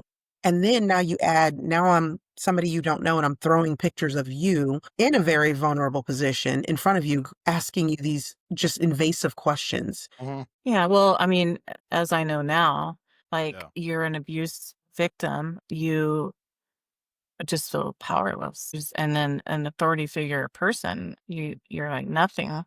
Is my So you initial felt thought. okay. So you felt like you were nothing, and you weren't even you didn't even feel like you were being treated as an actual victim at that point. You were just being kind of I re-victimized. didn't, but also I know now, but I'm completely triggered. Oh, yeah. I'm like probably halfway, not even there. Like half of me is somewhere else. So, like trying to even think straight, dissociation, fight, freeze, fawn. I can't even think straight. I don't know, and like, I don't know right from wrong, what's really. And so I felt in this case that initially they almost seemed kind of nice. I just remember one of them had kind of a beard. That's all. They were two white guys. Mm-hmm. Then I felt just like a creepy, here the picture thing, but it could have been me. And then one of them was like, well, actually telling me they felt kind of bad for Glenn because they thought he was a Korean War veteran and that he probably, That PTSD or something. something like that. Yeah. He's telling me that. And then he says, but then I realized, no, the age, whatever. Somehow he didn't fit in the age. But I guess Glenn had told them that. I Yeah. don't know. That's pretty much all I remember of the interview was them coercing me and my sister into, okay, I guess the case is about me. And then showing me the pictures and asking me, is this you? What's that? What's that? And then just they felt bad for Glenn, but then realized no, he wasn't. That's really all I remember. That's so And insane. it was not positive. Yeah. Yeah. And I was going to say, this is another one of those opportunities where we could have handled this a lot different. And instead, there became a situation where you, the victim, was re-victimized just by the mere handling of the situation. It's just. Yeah, I can see they're trying to do the right thing in the sense that, yes, the age thing, they wanted to make sure the sentencing. I understand that concept. That's why they articulated that to you. I have no idea. That's not really their Right. It's not relevant. No, it's not relevant at all. It doesn't matter. Professionally, I understand, but it's like, no, you don't say that. Anyway. Yeah, right. I mean, I don't know. So then what ended up happening, I don't know if I probably was interviewed again. I don't remember. But he pled and my mom made me go to court again. Again? Such an interesting. Okay. It's a weird. Okay. Yeah. And like I said, I'm 16 at this time. Maybe I was older 16 by the time we went to court.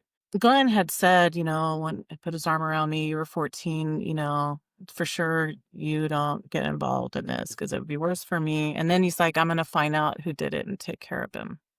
Kind of took that as a threat. Yep. Absolutely. And As you should.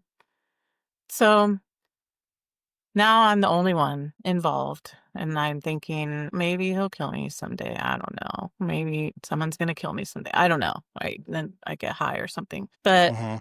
so my mom said we're going to court. But I remember the detectives or the whoever they were talking to. I don't think it was those detectives said she doesn't have to go to court because he's pleading.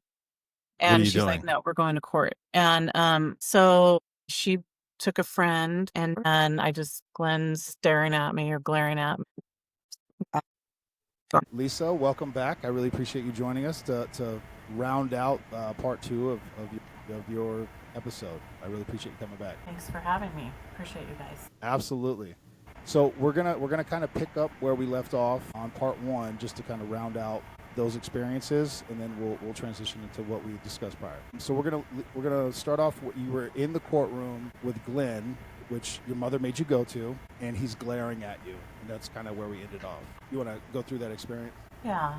Well, I just remember thinking that maybe he will kill me someday, maybe the photographer. I don't know. Who knows, right? But trying not to think about it and just the whole stress of being in the courtroom and after having walked by his family and them shaming me, Yeah.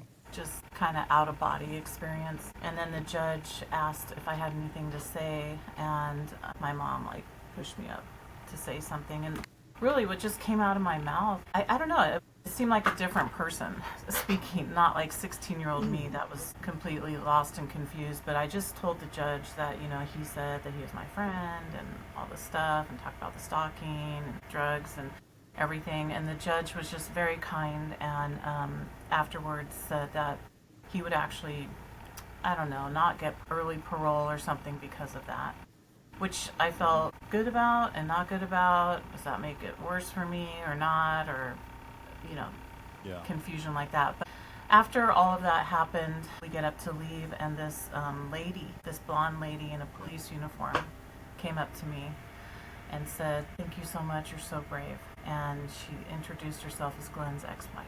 So crazy. And I That's know. Yeah. wild. She said that they have a daughter or daughters, maybe just a daughter. And that was really, really sweet of her to come and validate me. Yeah. No, for sure. Yeah. For sure. And then, so we transitioned from the courtroom, and you were talking about at the time you had a boyfriend who, I'll let you tell that part. Yeah, so Because then you go home, and you're like, I need to get out of here. well, I mean, he was waiting for me, and we were 14. I was 14 when we met, and he was a perpetrator. I called him my boyfriend, but he was a perpetrator and a drug dealer, and of course he didn't support me in the court situation, but he was ready for me when I came home, and then we just took off. But yeah, it was yeah, mostly negative. But his family, I'll say mostly negative. He was a perpetrator. Yeah. That's good. Yes. Exactly. And, my mom supported the relationship and let me move out with him. And then nobody cared, obviously. How old were you when you moved out?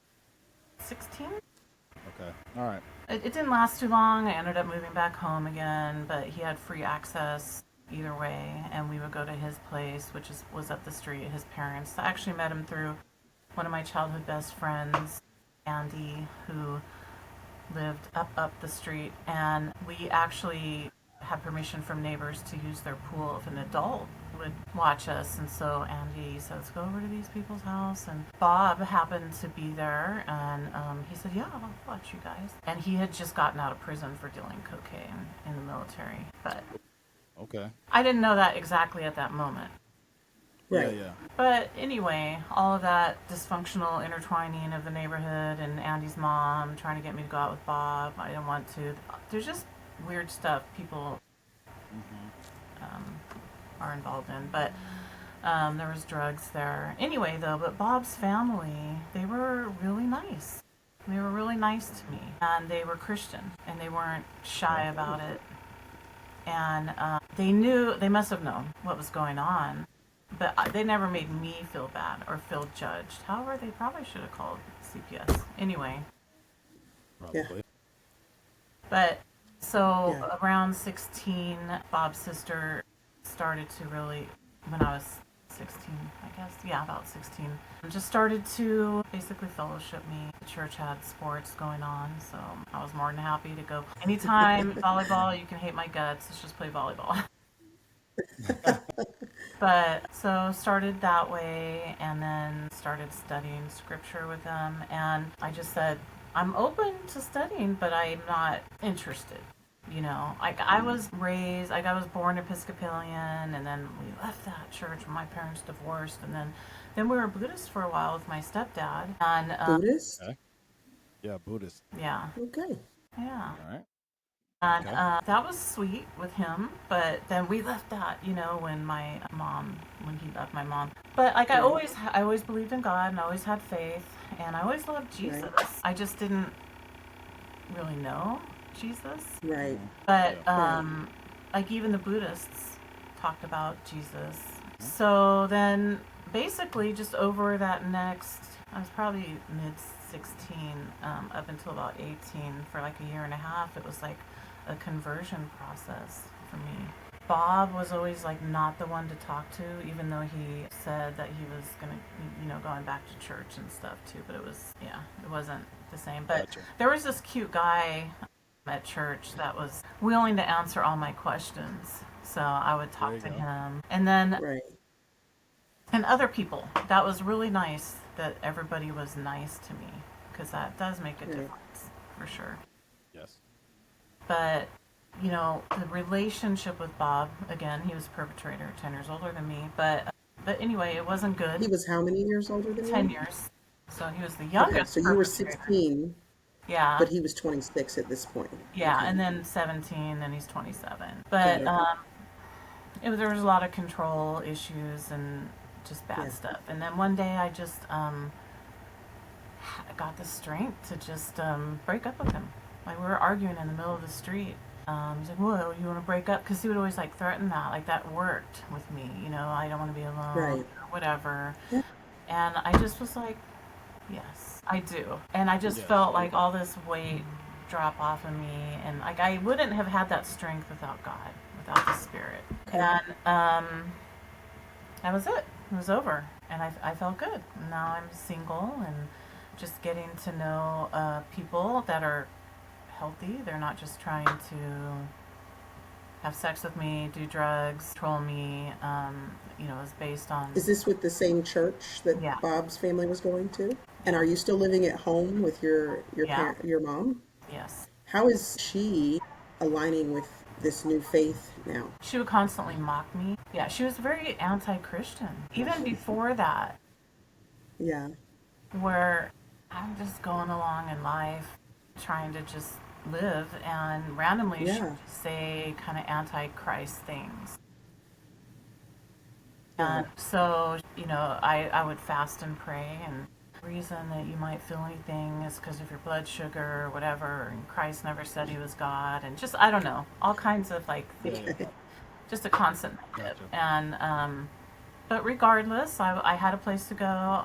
I was, by the Yeah. time I was 18, I did meaning church, and I went to work, and I started martial arts. I actually started martial arts at 16 with Bob, but That's awesome. he quit like randomly, like he was in charge, right? And Right. apparently, when I went back, no, I guess he told me. Anyway, he said that I look like a guy doing it, so that's why, yeah, he quit it. Anyway, so I went back, and I kind of took that in a way as a compliment, but Yeah. I don't know. Yeah. I don't know how else. Yeah. Yeah.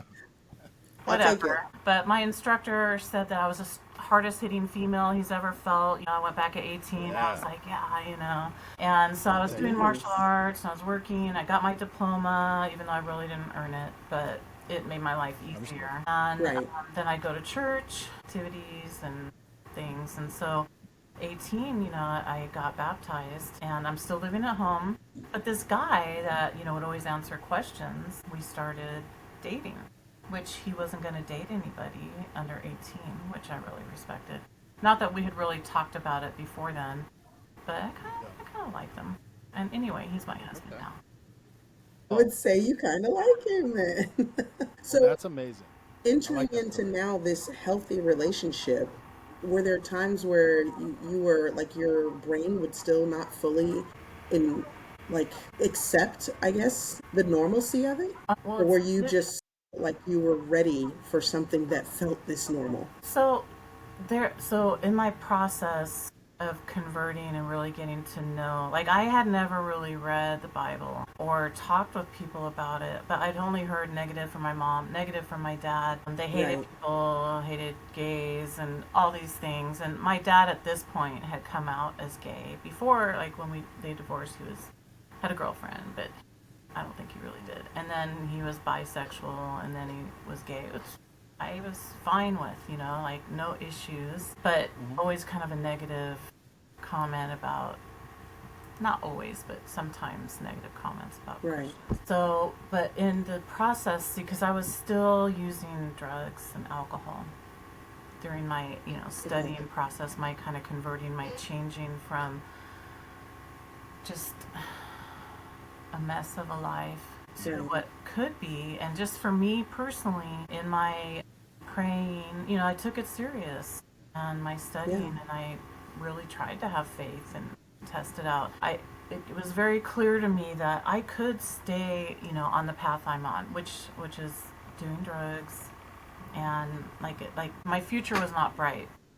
I was going to Right. end up being a prostitute and or just abused by someone and or drug overdose or combination. That was what was going to happen to me. But if I I see. but in this spiritual moment, I felt like the Spirit telling me if I chose, to get baptized and do my best to live the commandments, then I would have something very different. But it wouldn't always be Yeah. easy. But I mean, Yeah. it would be better, but it's Yeah. not Yeah. like I just knew I couldn't just sit back and like do nothing and everything would be fine. I didn't really fully Yeah. comprehend what the future would hold, but I wanted out. I wanted Yeah. freedom. I didn't want to be around perpetrators anymore, be involved in any of that, and I had no power on my own to quit Right. drugs, Yeah. alcohol, smoking, Yeah. make good decisions about people. Yeah. So I just trusted that, okay, I'm going to follow the commandments. I'm going to go to church. I'm going to learn and just keep trying. Yeah. So at that point, I was like on a spiritual high. Mm-hmm. Like I was happy. I was just really happy. And I was, even though I was still living at home Yeah. and people were Yeah. smoking That's a lot. around me and using drugs and all that. And I just didn't anymore. It was a power beyond my own, definitely. You Yeah. know, God gave me the strength. How how long did it take before you were able to, was it getting married when you moved out from your mom's house, or was there a It point before was. then that you completely cut those ties kind of? When I got married, I moved out, and I got married at 19, Okay. and it was traditional kind of setup, right? We Yeah. prepared for the apartment, and we went on our honeymoon, and then came home together to the apartment, and Oh, that's awesome. yeah, it felt very nice, very natural, very comfortable. Yeah. Yeah. That's beautiful. So now we've moved into this new phase of your life, but that other portion of your life still kind of keeps coming up because there's courts and there's additional contact with law enforcement and things like that. First, can you tell me a little bit about those things now that you're an adult? How were those experiences as an adult dealing with law enforcement and the court system and having to navigate this? Yeah, well, I'll just say really quick that Sure. people have to have defense mechanisms to survive their childhoods, and depending on their childhood and their own talents or skills, their own defense mechanisms, there's very a lot of similarity and overlap. But I didn't really think much about my childhood. In a way, I did, but in a way, I didn't. But Hmm. but Hmm. once I had my first baby, I had major depression. That major depression hit me.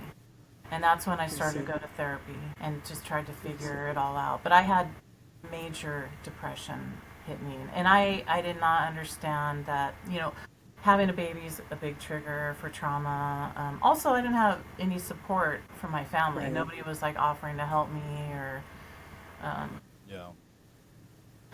so I did start to do therapy, and I just really was overwhelmed with the level of depression and overwhelm. And I started to put two and two together that it really was highly correlated to my childhood. That I still had faith. And so I just I started journaling because I was told to journal by this one therapist that he was fairly, trauma informed during the time. And I didn't want to, Right. but I didn't know what else to do with my feelings. I was ready to Yeah. relapse. I started doing 12 steps, and I didn't though. But anyway, so I would journal anytime I had a big emotion, and that really saved me. I confronted the abusers I could. My father, I was confronting him, Yeah. like Yeah, it's a why, great question. why don't you care? But I was just telling him about actually all that I had been through. I was just Yeah. writing it all down, and he said, "Oh, you had quite an extensive sex life." And This is your dad? yeah, This Your is what dad your said this dad to you? said? yeah. Okay. And All right. so I'm just like kind of standing, like, there's always a part of me that like wants to like punch someone in the face, which I'm sure. Yeah. I respect that part. I Fair. think you're justified. I You think have you're to justified. respect that part. I, Yeah. I didn't though, but I'm just standing there looking at him, and Yeah, he Yeah. said, "And children don't remember before the age of 3." And I also was like, I didn't say anything about anything before the age of 3. that's interesting. Yeah. He He just just threw that out there. that just randomly popped out. And so, anyway, for the sake of time, I later learned from my brother that he had molested my brother. Your dad did? Yeah. And Wow. I just didn't think he was probably a good influence anyway to be around. However, I wasn't at that point to cut my parents out. It was still unfolding. It's hard to explain because looking back now, Right. obviously they were abusers and harmful to me, and I shouldn't have my children around them. But I did never leave my children alone. Right. But With they were them? your parents, and I think we have especially when we have our own kids, we have a view of what we hope our parents are going to be like. So I get where you're coming from that you hadn't cut them out of your life because they're your parents. Yeah. And what's one of the commandments? Honor your mother and father. Hmm. Absolutely. So I Yeah. was I was really conflicted, and so Yeah. Yeah. you guys know who Dr. Laura Schlesinger? No, You're dropping names on us I've never heard, but Dr. I've Laura? been looking No. them up. Okay, because you guys are East Coast. Okay, well in Yeah, I'm not plus, in that world. I'm not in that world. okay, that's all right. She's actually still got I think a nationwide talk show, but on the Sirius XM or something.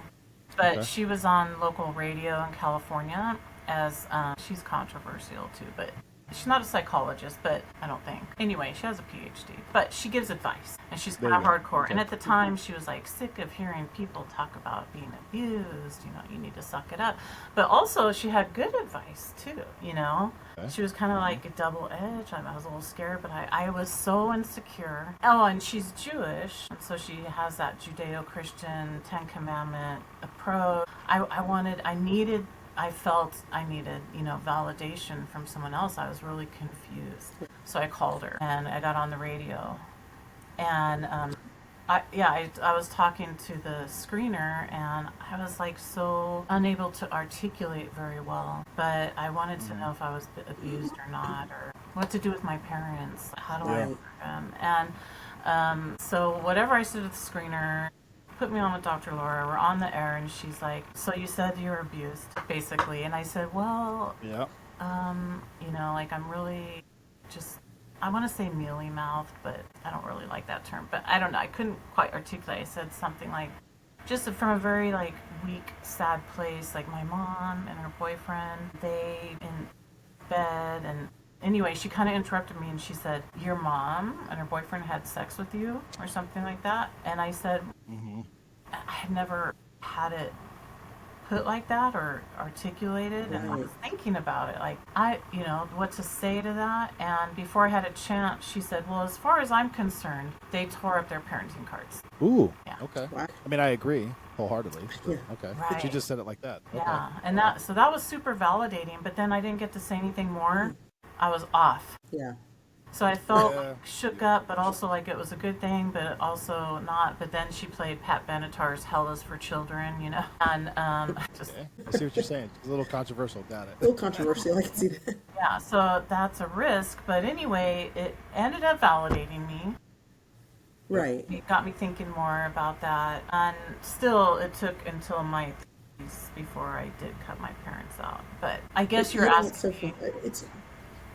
It's not funny, but when you said something, I wrote it down that wouldn't have crossed my mind that someone in your that had your experiences, it makes sense now, but someone not having those experiences, it would have never crossed my mind. But when you said, what do I do with my parents? Yeah. Because at the end of the day, they're your parents, and what do you do?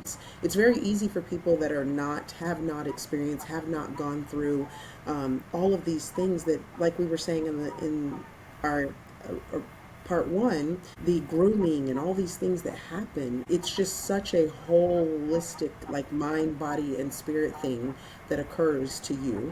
And now later on in life, it's the same thing. It's mind, body, and spirit. How do you reconcile all of those things to say, what do I do with these people that are in my life as my parents? Yeah. Yeah. Yeah. And and I was kind of going by the theory too for a long time in my life that if they just could understand what I'm trying to say, or if we could just get Yeah. some good communication, then Yeah. it would be fine. But now I know you can't change people. You could be the best communicator. Your feelings are completely valid. If they're whatever Yeah. you want to call them, narcissistic or pedophiles, or people that aren't Yeah. open to feedback, toxic, abusive. They're just, it's not anything you can do about it other than set boundaries and protect yourself. Yeah, and your children, right? I mean, Yeah, that's a yeah, yeah. I mean, you got this. I'm kind of quiet, and I'm just listening. It's just hard for me to fathom what you're talking about. I'm a father as well, and I mean, I'm on a different side of what you're talking about. It's just I don't know what I would do either because I get what you're saying. They are your parents, but here you are. You have your children. You have this family, and you're trying to process everything that happened to you. It's just so much going on while also living your own life, being a wife to your husband, being a mother to. I mean, and then yeah. you said you were working at that point.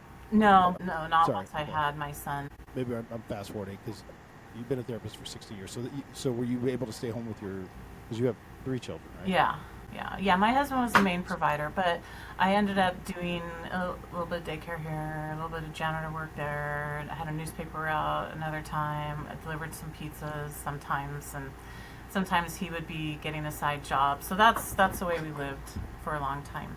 Yeah, but I wasn't gonna put my kids in daycare. I mean, Respect. Yeah, I don't know how you didn't keep your kids locked in the house 24 hours a day. I'm sorry, I don't mean to laugh. It's hard for me to fathom Yeah. the process that you went through yeah, in raising them. it's okay to laugh. Nothing but respect from me. So Yeah, and I mean, even people at church like, oh, can I hold your baby? It's like, why? why? Listen. So there's a little commonality here because Yeah. prior to getting into law enforcement, my view of everyday people was very different than when I became a cop. I'm trying to articulate my words here.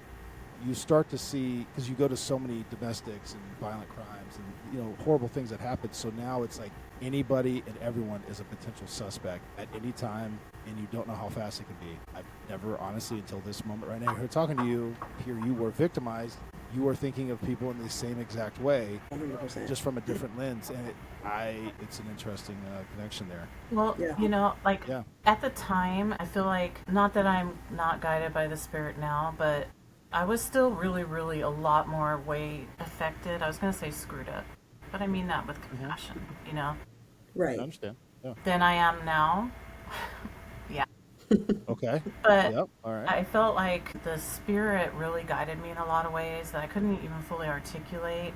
That even and Hmm. part of me was still like, what happened? Or, like, it's hard Yeah. to explain, but the spirit was Yeah. there saying, be careful. And so, what a lot of people don't know unless they've experienced it in one way or another, unless they just have a gift of really understanding or believing, is literally perpetrators, prolific child offenders, pedophiles, Hmm. they come off like so nice. They're such Hmm. a great coach or teacher, and my dad was a high school teacher, and they position themselves and kids, and they're nice to everyone, and they take their time, and they find the ones they can groom, and then they make their move, and no, and that's why so many kids aren't believed. No, what? Joe the coach? Right. No, he's Hmm. great. Like, he did my roof for me, and he did this, and little Johnny or little Sally, they are some what? It's anyway, it's insidious, yeah, and people, Yeah. yeah, you just have to No. be And careful they and spend overlook the them. night at people's houses. Yeah. That's what so Mo understands, and between the two of us, so we've probably arrested a lot of them. I've been a part of a lot of those things. Yeah. It's never the ones you think, and Never. it's just always like when you put those handcuffs on and you're there, everyone's just like, what's it's like the nice neighborhoods. They have Always. full time. It's always like that. It's not whatever you think People, they are or they look don't like. look It's like not monsters. that. No, they don't. And even the victims, they're kind of like they feel bad that they're telling on Sometimes. them or something. Yeah. Right. No, fair enough. But like even the victims sometimes will feel bad that they're doing this. Like somebody, like they're like, I know this is wrong. I just don't know why I feel bad. He's actually a really nice guy or girl, whatever. There's Yeah. both, but Right. But kids inherently know to some level they're not going to be, well, it's going to rock everyone's world to the ground. Hmm. oh yeah, And maybe they would and rather it should. just keep that secret. Yeah, but for kids, Right. they feel like Yeah, they're scary. doing something really bad. And also, why didn't you say no? Or you did? Why didn't you scream? Or Right. why didn't you this or that? Or, lack of understanding. And I know personally people that came out as children and told on their perpetrator and then recounted because Yeah. it was easier to live their lives with their families. yeah. Oh, wow. That's so Like sad to hear that. I understand what you're saying, but gosh, what a sad existence for that child to just carry the weight of that with them because they just didn't think people would believe them or they didn't want to disrupt their family or whatever their reasoning. That's just so sad to think. Yeah. Yeah. At least I don't want to rush or push you in any way, but I do want to leave room for the other aspects of the conversation because again, it's all valuable information and it can be helpful to not only victims but also law enforcement professionals. I mean, at this point now, parents, I'm Yeah. thinking as taking myself just as a father, and I'm like, it puts a new perspective on when you're talking to your kids. As you moved into adulthood, there were some things I know that you had some interactions with law enforcement along the way because of court and things like that. Can you elaborate on that and explain some of those interactions? Because I really want us to discuss that because I feel like these are things that could potentially happen now, and I think it's something that needs to be said so that we don't. Yeah, so just you can see that I'm a young mom that's struggling with major depression. Right. Scraping, journaling, doing my best to, my goal is to be a good mom. And then, so I was probably, was I 23? I think. When out of the blue, I get contacted from Orange County District Attorney's Office. And so I talked to him on the phone, and basically they asked if I would testify on behalf of Don Gordon's latest victim. And so Okay. I was 13 when he got imprisoned, and they never told me or that I had any rights. I don't even know if I did then, but when he got out or anything, okay. But in my mind, I'm like, oh, I'm 23. It's been 10 years. And so, why wouldn't I help another victim? Yeah. Right. So that was basically when you're asked to do something like that, it's a trigger.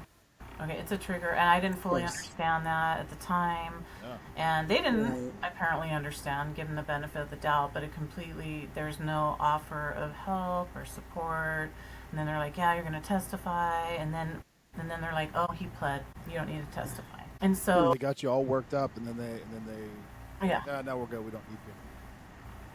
yeah, and Just so you know, there are victim rights now, and there's victim advocacy groups, and there's victim witness coordinators. Like it's a whole thing now. I don't can't supposed speak to for be. back then. I'm sure Yeah, there's some good for ones, sure. I hope so. of course, but Of course. of course there's some good ones, but my Yeah. experience wasn't good Was Nope. not. later on. It wasn't. Yeah. So then, I have to deal with the aftermath, and I still don't even fully understand. I don't have a therapist saying, well, what happened is your trigger, it's trauma and whatever. So I have to figure out. Question on that real quick, Lisa. With you not even knowing he was out, one of the things I've listened when you've been talking, it seems like information is very key for victims.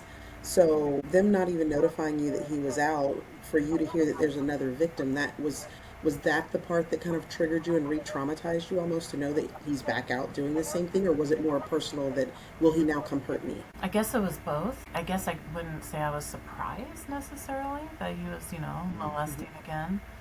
But all of that crossed my mind. And then, of course, then I wanted to help. And Jody was involved. Again? Again, really? Well, Well, I don't know why I said that surprisingly. I'm just okay. well, what happened I is don't know. they got married after they got busted for me and whatever other girls. So then they couldn't testify against each other, right? Yep, Some sort of, Ah, I saw that coming. okay. Yep. yeah. Okay. But they're still together at that time, and now he's dead. But anyway, so, That's a plus. Yeah. but it's between him and God, eternal justice, eternal mercy. But Absolutely. so I'm just left with the aftermath. And so then I'm going on with my life, trying to just, still do martial arts, try to be a good mom, whatever. We're figuring out life. And we ended up moving to the high desert of California, out of Riverside. I heard some things, and I went to some groups, like sexual abuse recovery groups, whatever. Like, you can't just run away from your problems. Doing a geographic doesn't, help necessarily, because there you are. But actually, sometimes it's a good thing. Riverside was a very depressing place for me. It's like, oh, and that corner, and that corner, and that happened there. And Yeah. it was like a constant trigger. And we had friends Got that it. moved up to the high desert. So we moved up there. And in general, it was good, but life is up and down. And just to get to the police part or whatever, we lived in Adelanto for a while, and then we moved to Apple Valley. We bought a house in Apple Valley. Literally Okay. the day after we moved in, I went to the grocery store and I saw Jody. Wow. Wow. Wow. And this Um, is quite a distance. I'm not from okay, so at this California, so point, just I'm it's sorry, quite I'm a 30. distance. So yeah, Apple Valley. Well, it's 100 miles inland from LA, but Oh, wow. Santa Ana's Orange County. It's probably about the same distance. Where the Okay. abuse occurred, where Orange County is.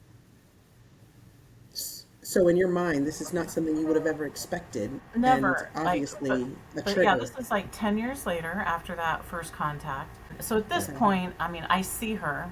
So I guess to be fair, I recontacted them. But I have 3 children now. My youngest is with me, the other 2 in school. It's like right before Halloween. I just bought this giant pumpkin on discount, a pumpkin. And but I'm in the parking lot. I would not miss her. And I just like, Yeah. what do I do? What do Yeah. I do? So I just wait for her, you know, to come back Yeah. out, and then I just followed her. But because I don't know, Yeah. I felt like, oh my gosh, is she a neighbor? Yeah. Yeah. Did I move near her? So anyway, I couldn't keep up with her. She was driving crazy, and I didn't know the streets. Yeah. So, but I had remembered hearing about Megan's Law. Okay. So at the time, Megan's Law was you go into the sheriff's department, and they don't give the address, they just give like a zip code or something. So, but I remembered that she was supposed to be a registered sex offender. So I went into Oh, the local sheriff's department, I told them the situation, and they're looking up her name, Jody Jones, Jody Gordon. Oh, they couldn't find her. And I said, she's supposed to be a registered sex offender. From my case, what, 20 Yeah. years ago at this point? yeah. No, we don't find her. I'm like, well, she molested me along with this guy, Don Gordon. Don Gordon. They didn't find Don Gordon. At the time, you had to have the exact name. I'm like, okay, Donald? Yeah. Yeah, Yeah. Donald Gordon. And they're like, oh. And she kind of looks at me like, where did you live? And where do you live now? And she has this concerned look and says, okay, have a seat. Or I was probably already sitting down, or come back here. And Yeah. so what happened is he had been paroled to Adelanto, where I was living. Now, Adelanto, just living. Now, I had just moved to Apple Valley, but Adelanto, is jokingly or truthfully called the armpit of the high desert. And the high desert's kind of an armpit itself. Yeah. Understood. But there's lots of good there, and the sky is always clear. Anyway, but it's a little small town. That would be a place that Orange County would want to get rid of their high-risk sex offenders. Oh, because I was Got listening it. to the radio again, and actually I don't know if the census was around this time, but I worked for the census too, in the middle of the desert. But I heard on the radio I thought I heard Don Gordon and some other guy's name, paroled into Santa Ana, high-risk sex offenders. The neighborhood did a neighborhood notification, and want them there. And so I called the Right. radio station. I'm like, did you say Don Gordon? Like, I left a message Yeah. because it's a radio. I couldn't rewind or anything. Yeah. Yeah. Right. Nobody responded. So I'm like, whatever. It is what it is. Whatever. Because at this point, well, yeah, I'm 33. So I just, that's out of my head. But then I run into Jody, blah, blah, blah. I'm at the sheriff's station. Then I find out he was paroled to Adelanto. And now at the time, one of my sons was still in soccer there. And we had been living Oh, there. wow. I don't know how long he had been there. And my mind does start to go, did he know I was there? Right. You know I have Right. kids. The photographer. I mean, if How he's involved with scary. people like the photographer, I don't know. How low does evil go, right? I mean, there's Mm. no limits, but I'm the crazy one for thinking that way, apparently. No, you're No, you're not. not. No, Thank you. you're not. I appreciate that. No, you're not. So, well, what happened is the lady was nice, the sheriff's office, and said, well, I'll have his parole officer contact you. And then they're going to look into the situation with Jody. And um, so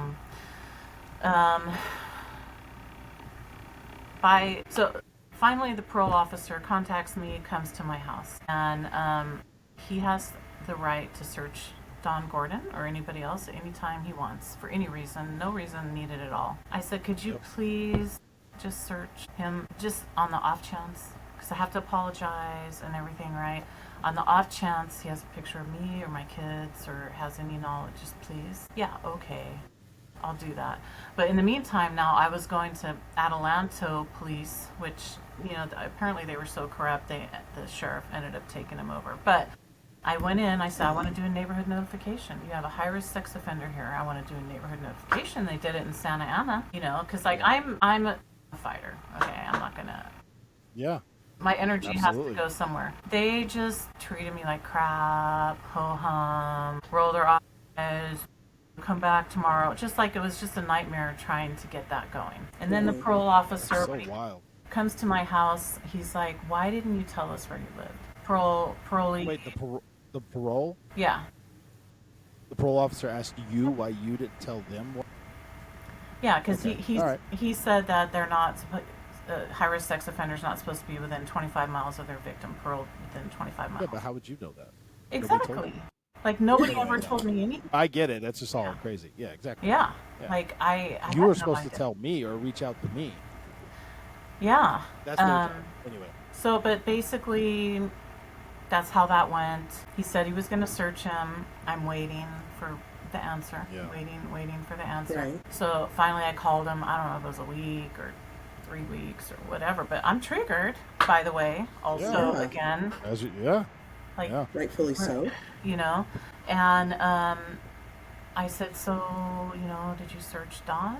And he's like, no. I'm like, well, by this point, he probably knows something's up. I don't know if he knows it's me, whatever. They have to Yeah. move him.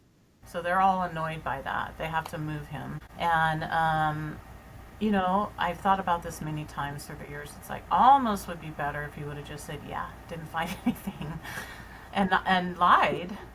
But, I don't recommend lying. However, I get what you're saying. I I understand. get it. yeah, No, but he said, no, I didn't. And I don't know if I started crying or probably. I'm sure I was crying. And I'm like, but you said, you know, and I just needed to know. And you know, all these, like the photographer or Glenn or what could happen or what if he knows. I don't know. I just wanted a little bit of reassurance. And so, Yeah, if you say you're going to do something, you should do it. yeah, Anyway, especially from a place of authority, and you have the right to. yeah.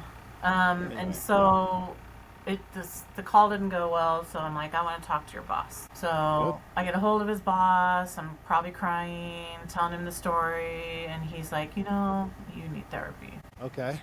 This Oh is my God. wild. This is wild. But okay. That's I why I don't know said these that are I things said that could this, still happen. Yeah. but That's a you know, wild way to treat a victim. I thought so. I mean, I don't know that I said no shit, but you can cross out the shit part if you don't want to leave it. But No, fine. that's fine. but first off, that's very condescending and very rude. Yes. Secondly, Yeah. I'm not saying I don't or would not appreciate a good therapist, but what does that have to do with you guys being really bad at your job and Correct. just you Correct. can't deal with victims or what? Anyway, so that Right. that completely triggered me. I'm trying to still live my life, I'm in school Yeah. at this point. Okay, I do take one class at a time for the most, along with like a little part-time work here and there, Hmm. because I had decided I was going to become a therapist. I figured at least Okay. I can validate people and be nice. Yeah. I get it. If you Yeah. can't find And a be good therapist, nice. I'm going to go to school to become one and get I'm educated gonna by be one. And I'm like, you know what? One class at a time. That's what I can do right now. Yeah. Yeah. And which, by the way, my the Victor Valley Community College was by Jody's house. So what happened with that is a random parole officer broke the rules out of compassion. He was an angel. Called and left a message on my machine and said her address, which was against Oh. Megan's law. But I don't know. I probably called San Bernardino, wherever. I don't know. But this guy called and left her address. So I was like, Yeah. wow. So Yeah. she lived really close to the college I was going to. And I'll just say Okay. I did circle it a few times. That whole, I don't know, for years, 5, I'm not sure how many years, 3, 2, 5. I literally would run into her in Walmart at the doctor's Oh Did my she office. recognize goodness. you, or you just saw I was her? always dodging. If she did, she didn't say anything. Got it. Okay. I did. That's a whole nother story. Run into her once in Riverside, but it's like, why? I don't even run into my next door neighbor anywhere. I keep running into her. She Yeah. lives by the college, which is like a 20-minute drive from my house. Yeah. Right. Um, anyway, so they said that she didn't know that she was supposed to be a registered sex offender. I'm like, please. Really? Yeah, and so they were nice. Lisa, I'm this like, is all bullshit, by the way. yeah. This is all bullshit. I told them first off, she wasn't just in the kitchen baking cookies and didn't know what was going Yeah. on. And Right. also, she was involved with that second victim, but the victim never Hmm. Mm. apparently said anything, or that she never came up in that case. But California had 3 strikes, at least at the time, that she should have had 3 strikes. Yeah. Right. With because what ended up happening, and just fast forward through that, she on her own, which by the way, they're all acting like Jody and Dawn aren't interacting with each other. I'm like, well, why is she in the high desert? Yeah. Why are they living next to each other? I Right. mean, Yeah. Adelanto, Victorville, they're not in the same house, but I get what you're Pretty saying. whatever, close. whatever. Ridiculous. I said she's gonna perpetrate on her own, and she did. She actually did on Really? Megan's Law, because nobody would tell me that, of course. And Right.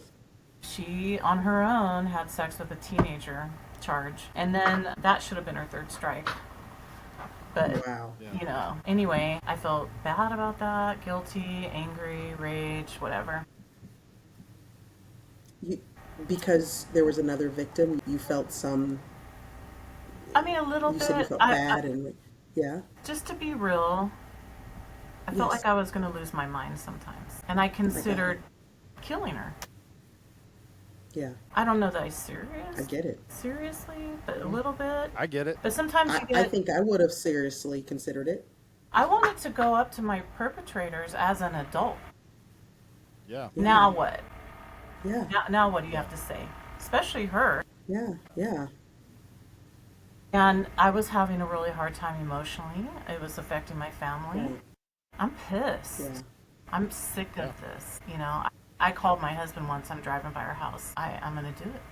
I'm no good to you guys. I'll go to jail. You can move on. Yeah. But That's I did. where, when we talk about what happens to kids, and they, like you said, the one therapist was like, people need to get over it, this and the other. You don't realize the impact that is lifelong for these victims. Yeah. So I appreciate you sharing that piece, because at 33 years old, you're still impacted, you're still triggered, you're still having all of these visceral emotions that come from something that happened when you were a 5-year-old, and there is no getting over it. So thank you for Well, sharing that part. yeah, and it sounds like a lot of this could have not to step in place of a therapist, but a lot of this could have been if law enforcement and the parole people and probation would have just been listen to you. I mean, again, I would check and confirm, listen but confirm. Oh yeah, this is. They just need to do their job. It wouldn't put you in that position to do these things. Yeah, just a Right. little They're, compassion. If you make a mistake, them I'm being so dismissive sorry. of you. Yeah. Yeah, I'm so sorry this happened. We're going to fix it right now. And Yeah. who gives a shit if he's inconvenienced, he has to move somewhere else? Who gives a shit? But they told me In my that. opinion. Now we have to move him. Because, Orange So what? County and places, that had money or whatever, putting them in like the And high they don't want them desert there. or, and so yeah. But That's their anyway, job, not yours. Here Right. you're like a one man. You're like a one woman army having to go up against all these authoritative figures that are supposed to be protecting and we're supposed to be on the same team. yeah. And I'm trying not to get too critical because I don't know what the rules and laws are back then. I don't know. I can only speak from the here and now. But all of these things are whether or not they're automated, but they're victims are supposed to know, and it's their job. And I'm not saying mistakes don't happen; they do. But once they're acknowledged, they're supposed to be corrected immediately. And again, I'm sure there's time frames and certain whatever. But all this dismissive, pissy attitude towards you is irritating me. I appreciate that. Anyway, you're not crazy. You have I was the gonna say exactly that's right how they treat instincts. me. I'm crazy. Like I'll show You you had the crazy. exact right instincts, and you're like, I'm trying to protect. Because not only yourself, but you're like, I'm trying to protect my children. Yeah. And now I'm Yeah. like, I always wanted to be a good mom, but Yeah. it's really Yeah. hard to be a healthy, regulated parent when you're triggered all the time. Right. And people that are supposed to help you are not helping. And again, I'm not advocating that law enforcement should act as therapists by any stretch of the imagination, but just do your job, Yeah, protect the just people some who need to be protected. compassion. Well, I don't know what. If you And don't if the understand, suspect and fine. yeah, if the burden's on who gives a shit? They're the ones that did the wrong thing. Okay, well, you need to move. It doesn't matter. Figure it Simple out. as that. I don't care. It's that simple. Anyway, sorry, that's my little backtrack. No, I really appreciate that. Because I certainly wasn't hearing that. Although, like again, there was that one guy, I don't know, parole officer or sheriff that gave me her address, which I did see her in her home, and I had even fantasies like of rage of how I would do it. But you know, as long as it stays a Yeah. fantasy and you move on, then that's where you put the rage. But I didn't. Right. Yeah, And I probably wouldn't journal that just in case. I no, I put it. I'm putting it in my book, and Okay. because But maybe not like the details. That's all I'm saying. But leave the details out. I'd be happy to tell you that. But I had similar rage, fantasy maybe sounds like a good thing, but it's not. No, I understand. Like with my Yeah, we father too, understand. my mother, just people that wouldn't hear me or like abuse me and then like just keep discounting me. And anyway, I'm okay, but that's where I was at the time. And I just kept praying Right. though for help to do the right thing. Like, okay, well, I'm not supposed to kill people. It's a commandment. So I'm going to trust that.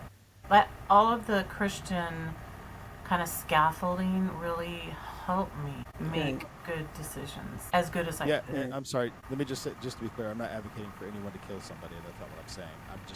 I am validating and understanding why you felt that way. Also, just me talking to you. I'm glad you have 3 beautiful children. I don't grandchildren. It's not worth it. They're not worth it. But also, it's still irritating me a little bit that you were put in that position over and over and over again Yeah. with little to no compassion or understanding where you might be coming from, and to be just dismissed like that is disappointing to hear. It's Yeah. not supposed to be that way. And that parole officer that gave you her address, there are good men and women who want to do this job, and they'll just, if it's a stupid rule, they'll bump it even at their own detriment sometimes. But it's like, you know what I mean? It's like it doesn't always fall on deaf ears. They just have to figure out a way around it. Yeah. I operated in the gray for a very long time. That's why my supervisors didn't like me. Because if something's wrong, it's wrong, and I don't give a shit. I'll figure it out. I'll figure out a way to deal Yeah. with this issue. Mo's laugh, as you know. But anyway, back on track. Yeah. Apologies. I appreciate the validation. I appreciate you sharing this because I don't think people get to hear this enough. No. Yeah, and again, There it's was just another story, Lisa. Go ahead, honey. I'm I was sorry. just Go gonna ahead. say like compassion, just compassion. Yeah. And and I think Yeah. if people feel too like burdened, what do I do now? There's so much emotion. Or I'm just imagining the parole officer. He doesn't know what to do. Listen and apologize, and let it go. Like you do what you can. If you're kind, even if the person is still upset, it's not. You just do what you can, and then Yeah. I guess I And always think hearing you people feel talk, so burdened or something. and it's not. It's. I feel like this is law enforcement's a job, and those of us who sign up to do it, we know that there's a certain part of ourselves that we do have to pour into it, and that's the reality with it. But in hearing you talk, like I'm sitting here making notes when you were talking. I'm like, a victim needs information. A victim needs follow through. A victim needs compassion and kindness. Those are not three things that, as law enforcement officers, number one, aren't part of our job, and number two, should not be innate in what it is that we're doing, especially when dealing with victims. So information, follow through, compassion, and kindness should be the foundation of our job. So it shouldn't be that difficult, and the victim should never feel like, several times I heard you use the word like dealing with the aftermath. You shouldn't have to deal with the aftermath. The processes shouldn't be difficult for Nope. victims. Nope. If there's a process that didn't quite work right, we're not perfect, but I think victims understand that. But I think there should be fail safes to catch those victims and not just let them fall through the cracks. Yeah.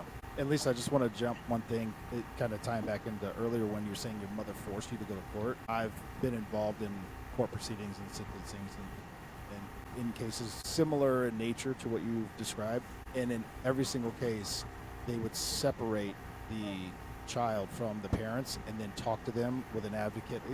It's a process. And if the child doesn't want to be there, they're like, no, get out of here. The fact that your mom was like able to force you and nobody said anything is wild. It's a hard line to follow, right? Parents should have discretion over their children, but when it comes to court settings and things like that, they don't always know best. And in your mom's case, you've described the reasons you felt like she did it, which I'm leaning towards agreeing just based on the totality of what you told us. But sometimes they just don't know what's best, and they're just trying to be a good parent. Let's just phrase it that way.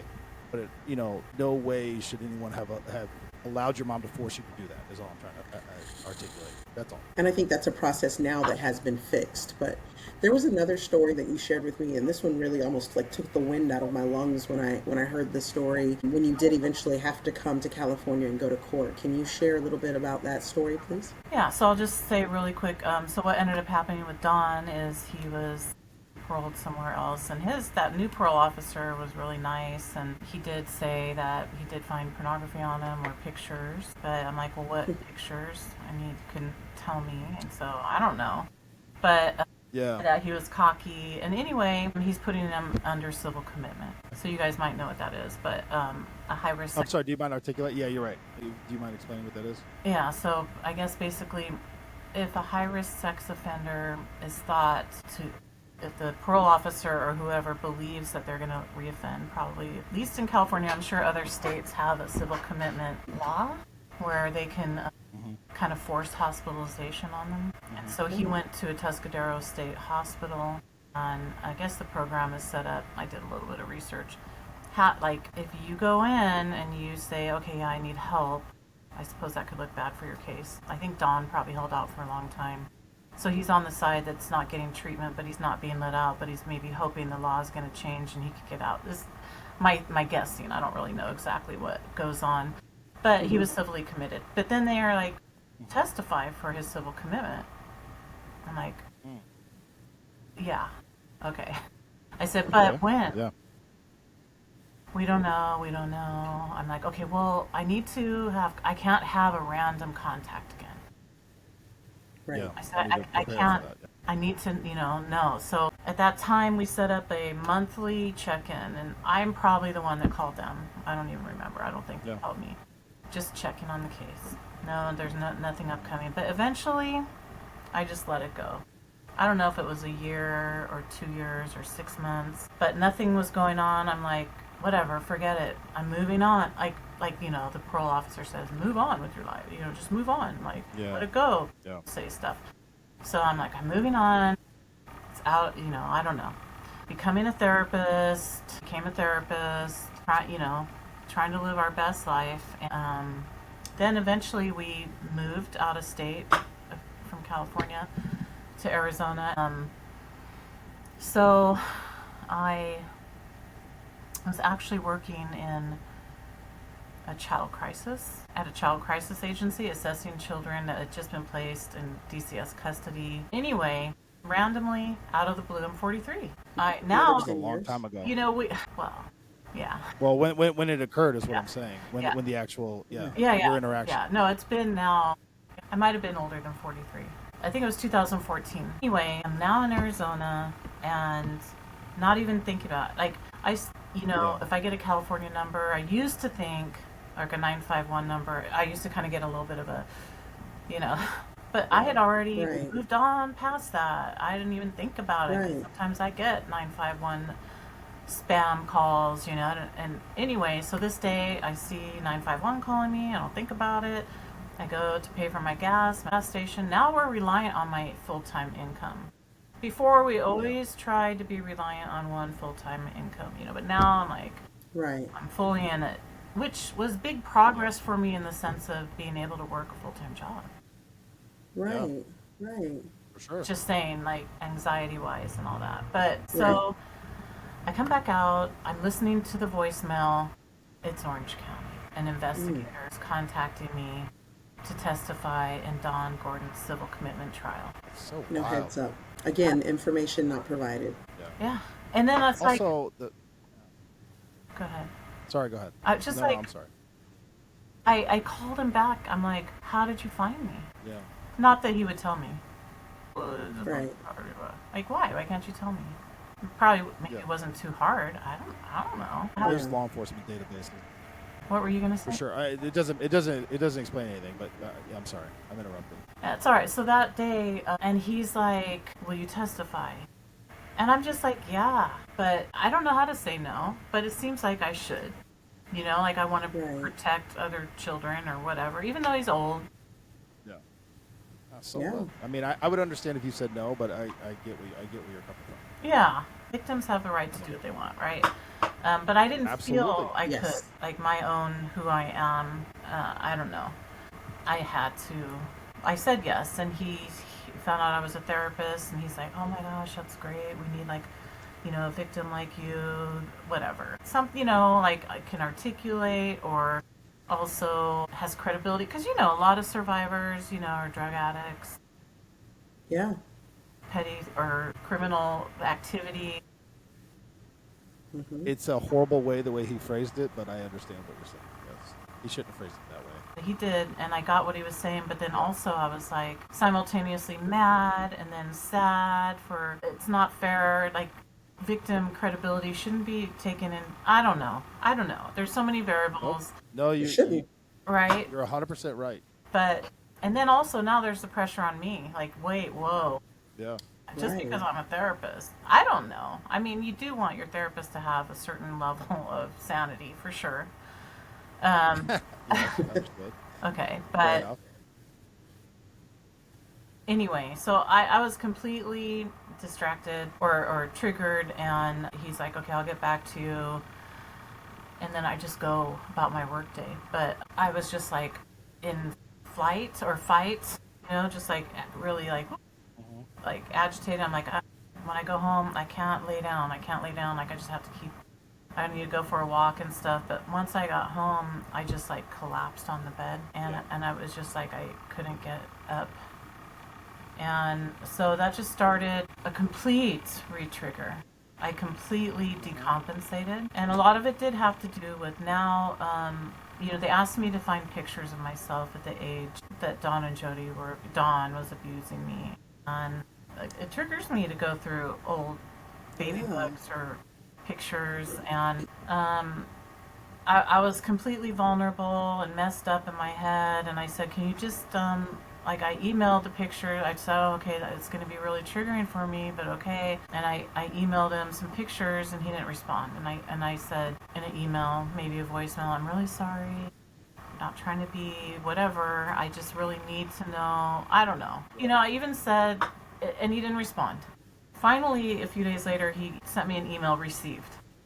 After I had voicemailed him and emailed him. And I'm like, I literally did try to say, I'm a therapist now, and I've learned these skills, and I know that your job is stressful, and I know, blah blah blah. You're not necessarily trained, and like I always think that I'm like way too much for people, apparently, and like it's just so hard to talk to me, and I just need a little bit of validation, just like a thank you, whatever, and I could explain to you why, and he had no response to me, and then he and so he's the investigator, which he's a peace officer, right? He is off the streets now doing investigation for the district attorney. So him Hmm. and the assistant district attorney assigned to my case, set up a time, talk to me, whatever. And then it's a matter of waiting. So, but at this point, I really am completely PTSD. I can't function. I'm not able to do my job And I lost it with my boss because I was calling out sick, calling out sick. She's like, Lisa, and I told her what was going on, and she had compassion. But then, like, it happened again, and she's like, you can't keep doing this. And I told her to fuck off. She didn't deserve that, but Right. I thought my life is over. I'm ruined. I ruined my career. How can I be a therapist? Yeah, it's just like building upon itself now. And so, and then I actually was in therapy at the time, but the therapist did have some compassion for sure and tried to validate, but she didn't really help me regulate. And then I couldn't afford it because I'm not getting paid now. I didn't get fired. I'm on medical leave basically, but I have no income now. Yeah. I need my income. Orange County District Attorneys, um, I blanking on the name, not victim witness. Anyway, whatever. All the people in charge of that basically literally said to me, because I'm asking for help to pay for therapy. Right. Yeah. That was 35 years ago. Why would you need therapy now? Oh, I guess I'm a loser. I guess, I don't know. It's such a wild, yeah.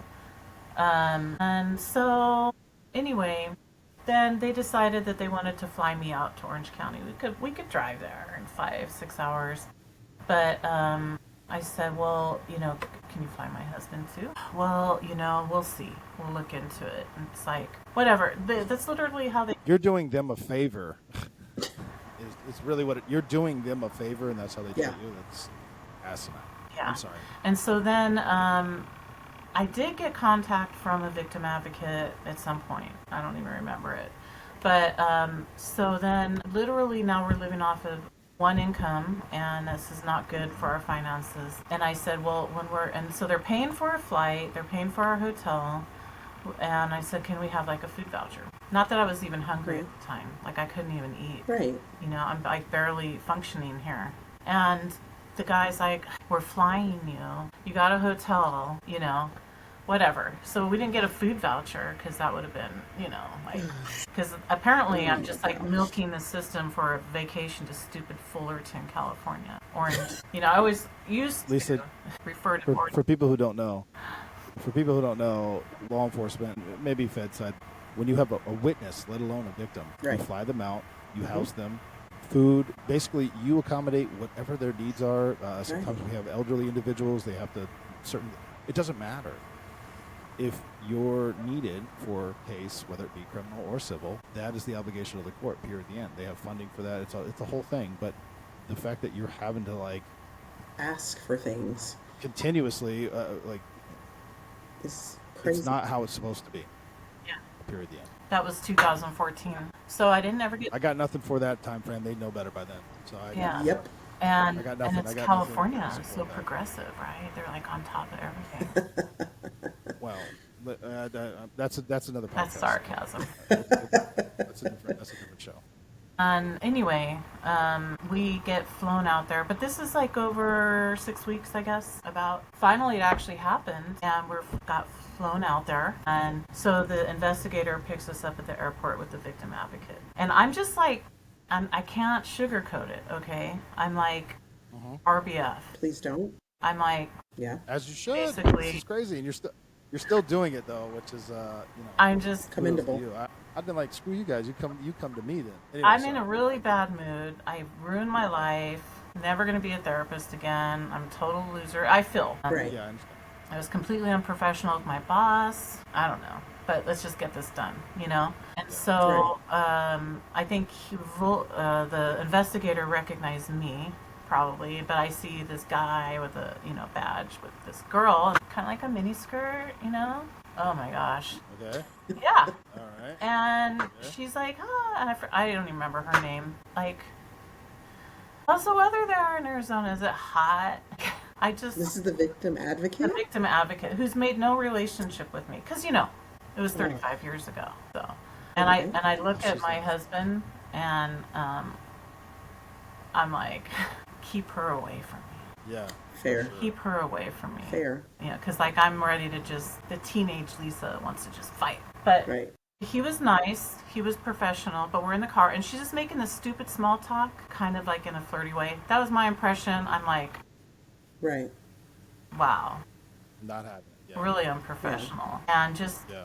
stupid. And try, like putting down the weather in Arizona compared to California, Yeah. just Yeah. stupid. Anyway, so then they just take us to the court, blah blah, and then I meet the uh, assistant district attorney. Whatever, that was all BS too. Like he handed me the police report. He's like, "Don't read this page." He after he had interviewed me and I had explained from my memory stuff. He's like, "Oh, you have a good memory." I'm like, "Okay," and then he's like, left the room, my husband and I in it with this police report. Don't read this page. So I read it, you know. Of course. And then I don't know. He was just like excited about the case. I think, no compassion really. Just like Hmm. I feel like there was something I was going to say that popped out of my head. But basically, then I think her name. I think I remember her name now. Like I don't want her around. Yeah. I think I also told my husband, like, I want to punch her in the face. I think she kind of got Fair. the message, right? But then the guy took us back to the hotel. Well, we have family, my husband's family, some of his family, his brother in California. They came and picked us up and they took us out to dinner. And then we went to the beach Yeah. and I could just like chill out on the beach. And then the next day we go back into court and the victim advocate, to her credit, said, "I didn't make a relationship with you and I should have." Fair. Yeah. At So, least she recognized it. but Yeah. yeah. Yes. So then, but the investigator he was very professional and very kind. And, we end up, it's time to testify. I testify. Then it's lunch break. Not done. So we go out to lunch. And it's almost like, he's afraid we're going to run or something. Right. Like they pick us up from the airport. We don't have a car. I don't know. But like, he's like, "Let Yeah. me take you out to lunch." But also, it's a nice thing because we don't have a car. So Yeah. anyway, he's, Yeah. he's like, "Let's go out to lunch." But I didn't expect it. But he said, "It's on me. I'm going to pay for your lunch." I'm like, "Really? Wow, that's really nice." But I felt like really empowered after I started to testify because I didn't really know. The DA's kind of like, if you cry, it's okay. Yeah. Yeah. Yeah. Well, I can't speak on attorneys. They have their tricks, but Yeah, it is what whatever, it is. right? But I had no idea how I was going to feel. But, it was always one of my biggest fears. I never wanted him to ever see me again. Yeah. Yeah. I can get that.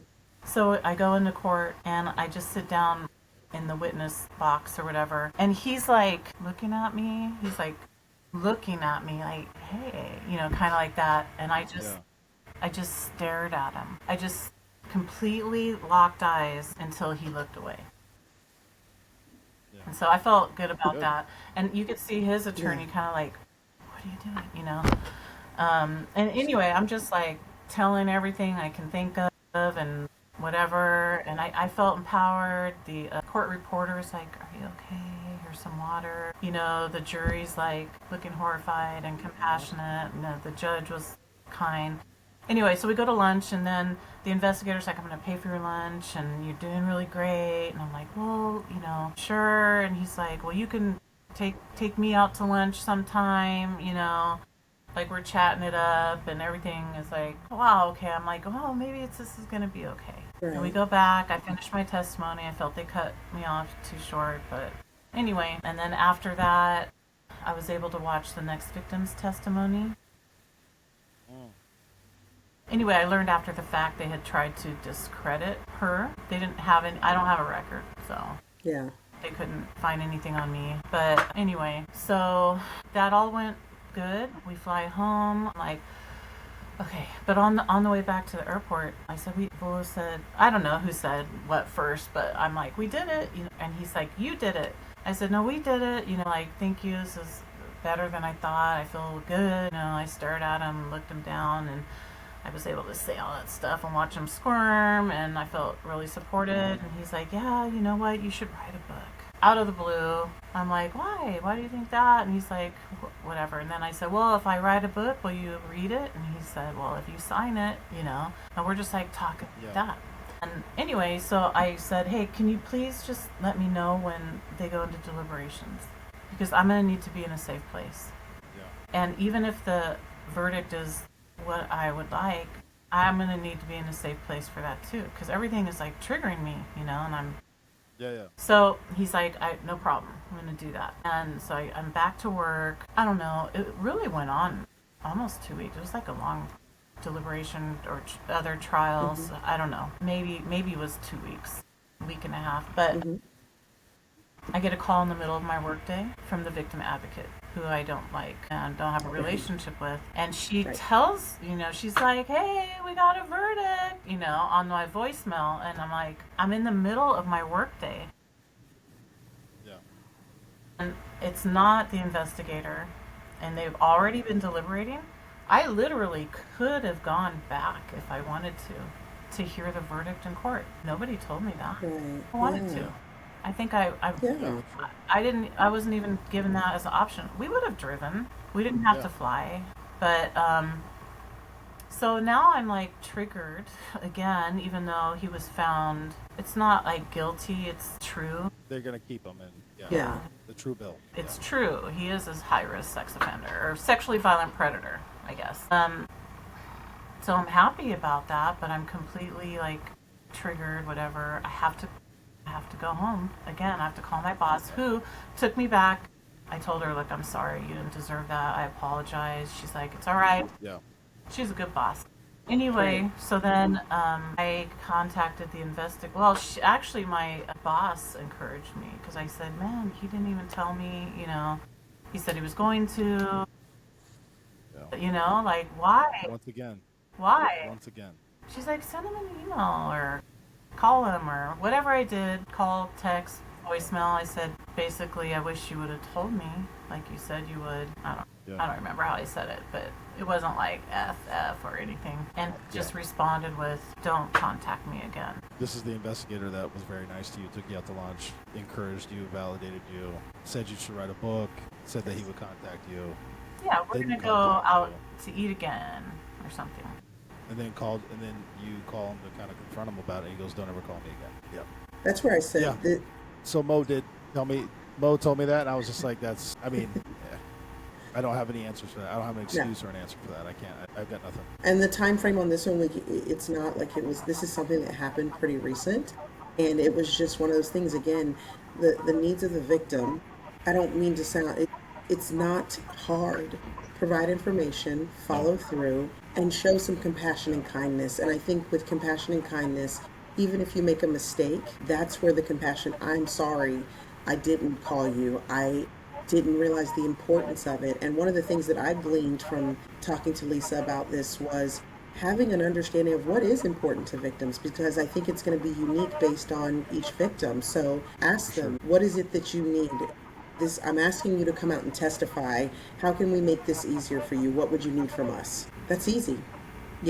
So again, I thank you, Lisa, for sharing that part of the story, because I think these are parts that people gloss over because of the other bigger parts, but it's so huge to understand. And the other thing, when you were talking, I didn't want to cut in on you, but you said I didn't feel like I could say no at any point when they were calling and asking you to come. Yeah. And I think this is one of the things, again, as authority figures coming into a victim's life and having experienced this kind of victimization, we have to be careful, because the victim's perception of authority is going to be shaped based off of their experiences. And now we come in as an authority figure and say, I need you to do this.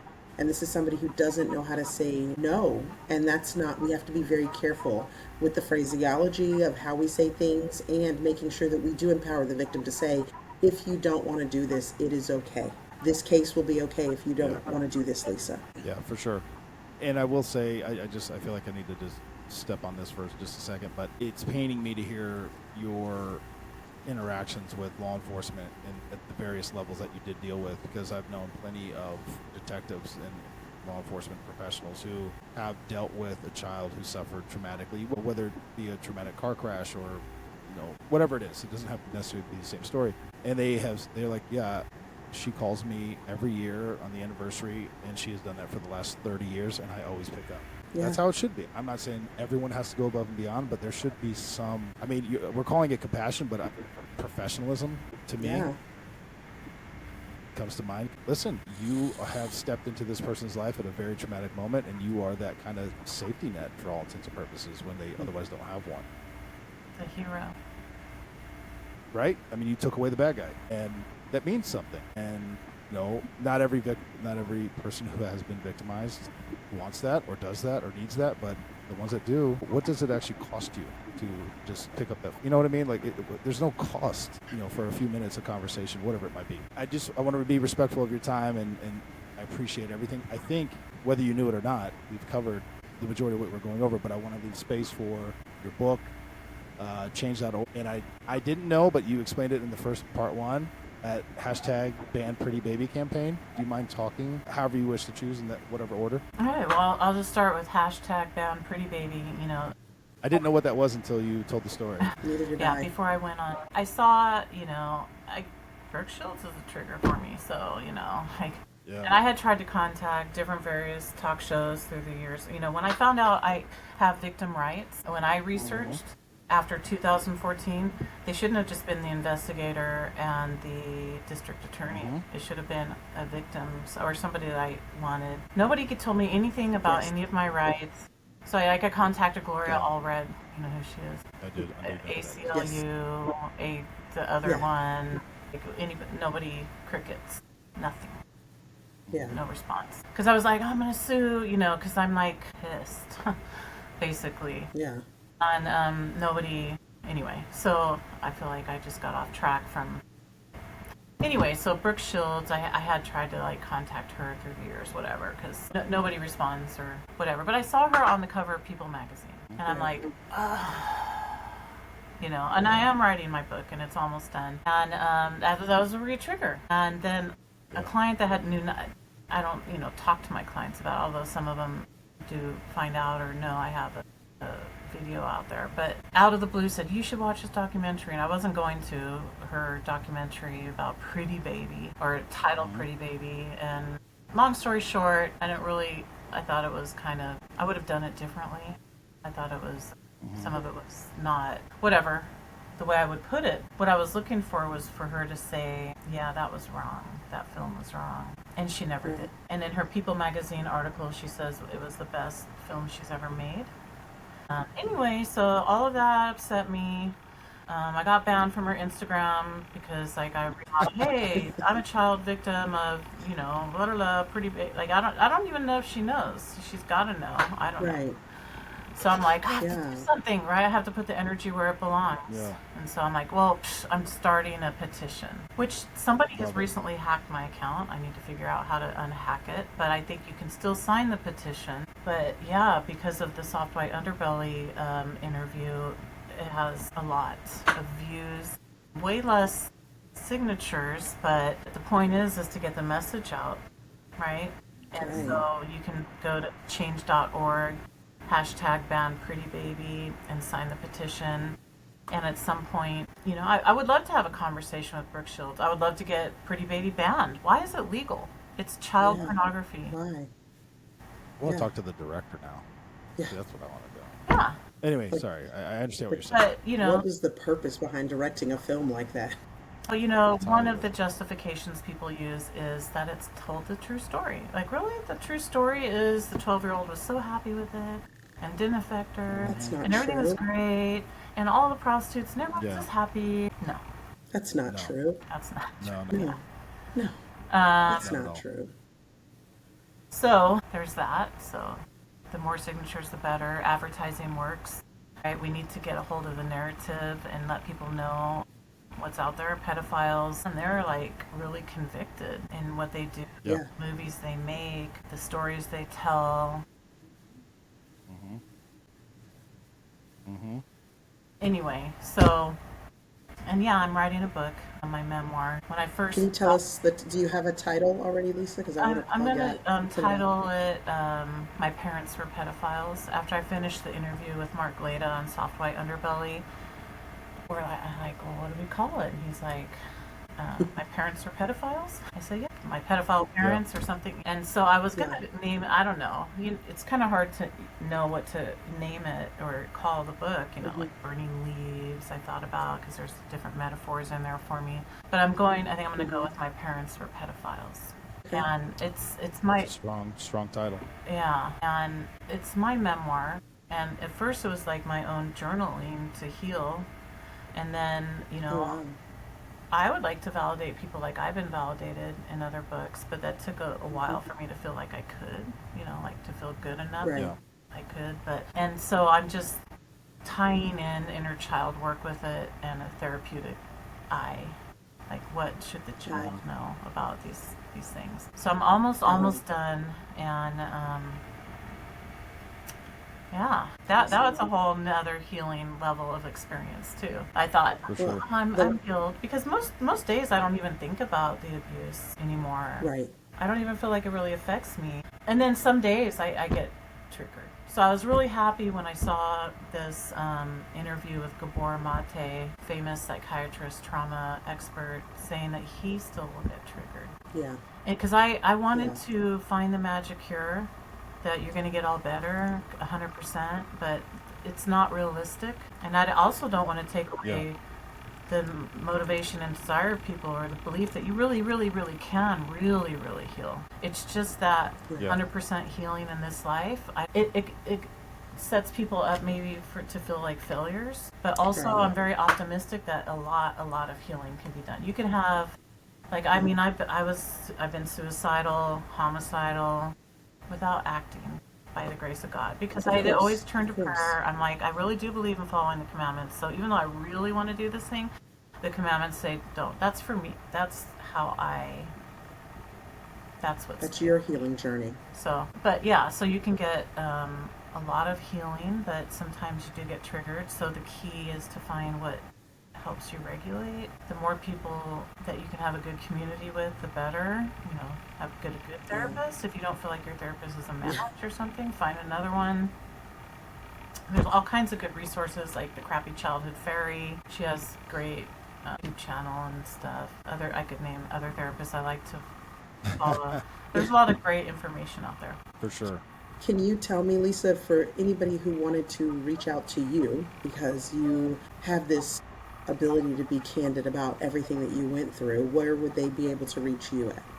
You can go to my website, Lisa Plumb MFT. .com Yeah, / healing, yeah, which will be in the description for yeah. sure. Or Yes. like email me, survivor2therapist@gmail. I do have a YouTube channel, other social media, Instagram, Facebook, Survivor to Therapist, or Lisa Plum. Awesome. Lisa, don't go away, but I'm gonna stop. But I really appreciate you telling your story. Yes. I thought it was very insightful, Yeah. offered perspective that, well, I never even thought to know I needed. Yeah. It's very helpful. I'm happy you're here. How about that? Thank you. And I'm Yeah. happy you're doing what you're doing. I'm happy And you thank you guys so are much. too. No, Yeah. I really appreciate you. Thank you. I thank you for having the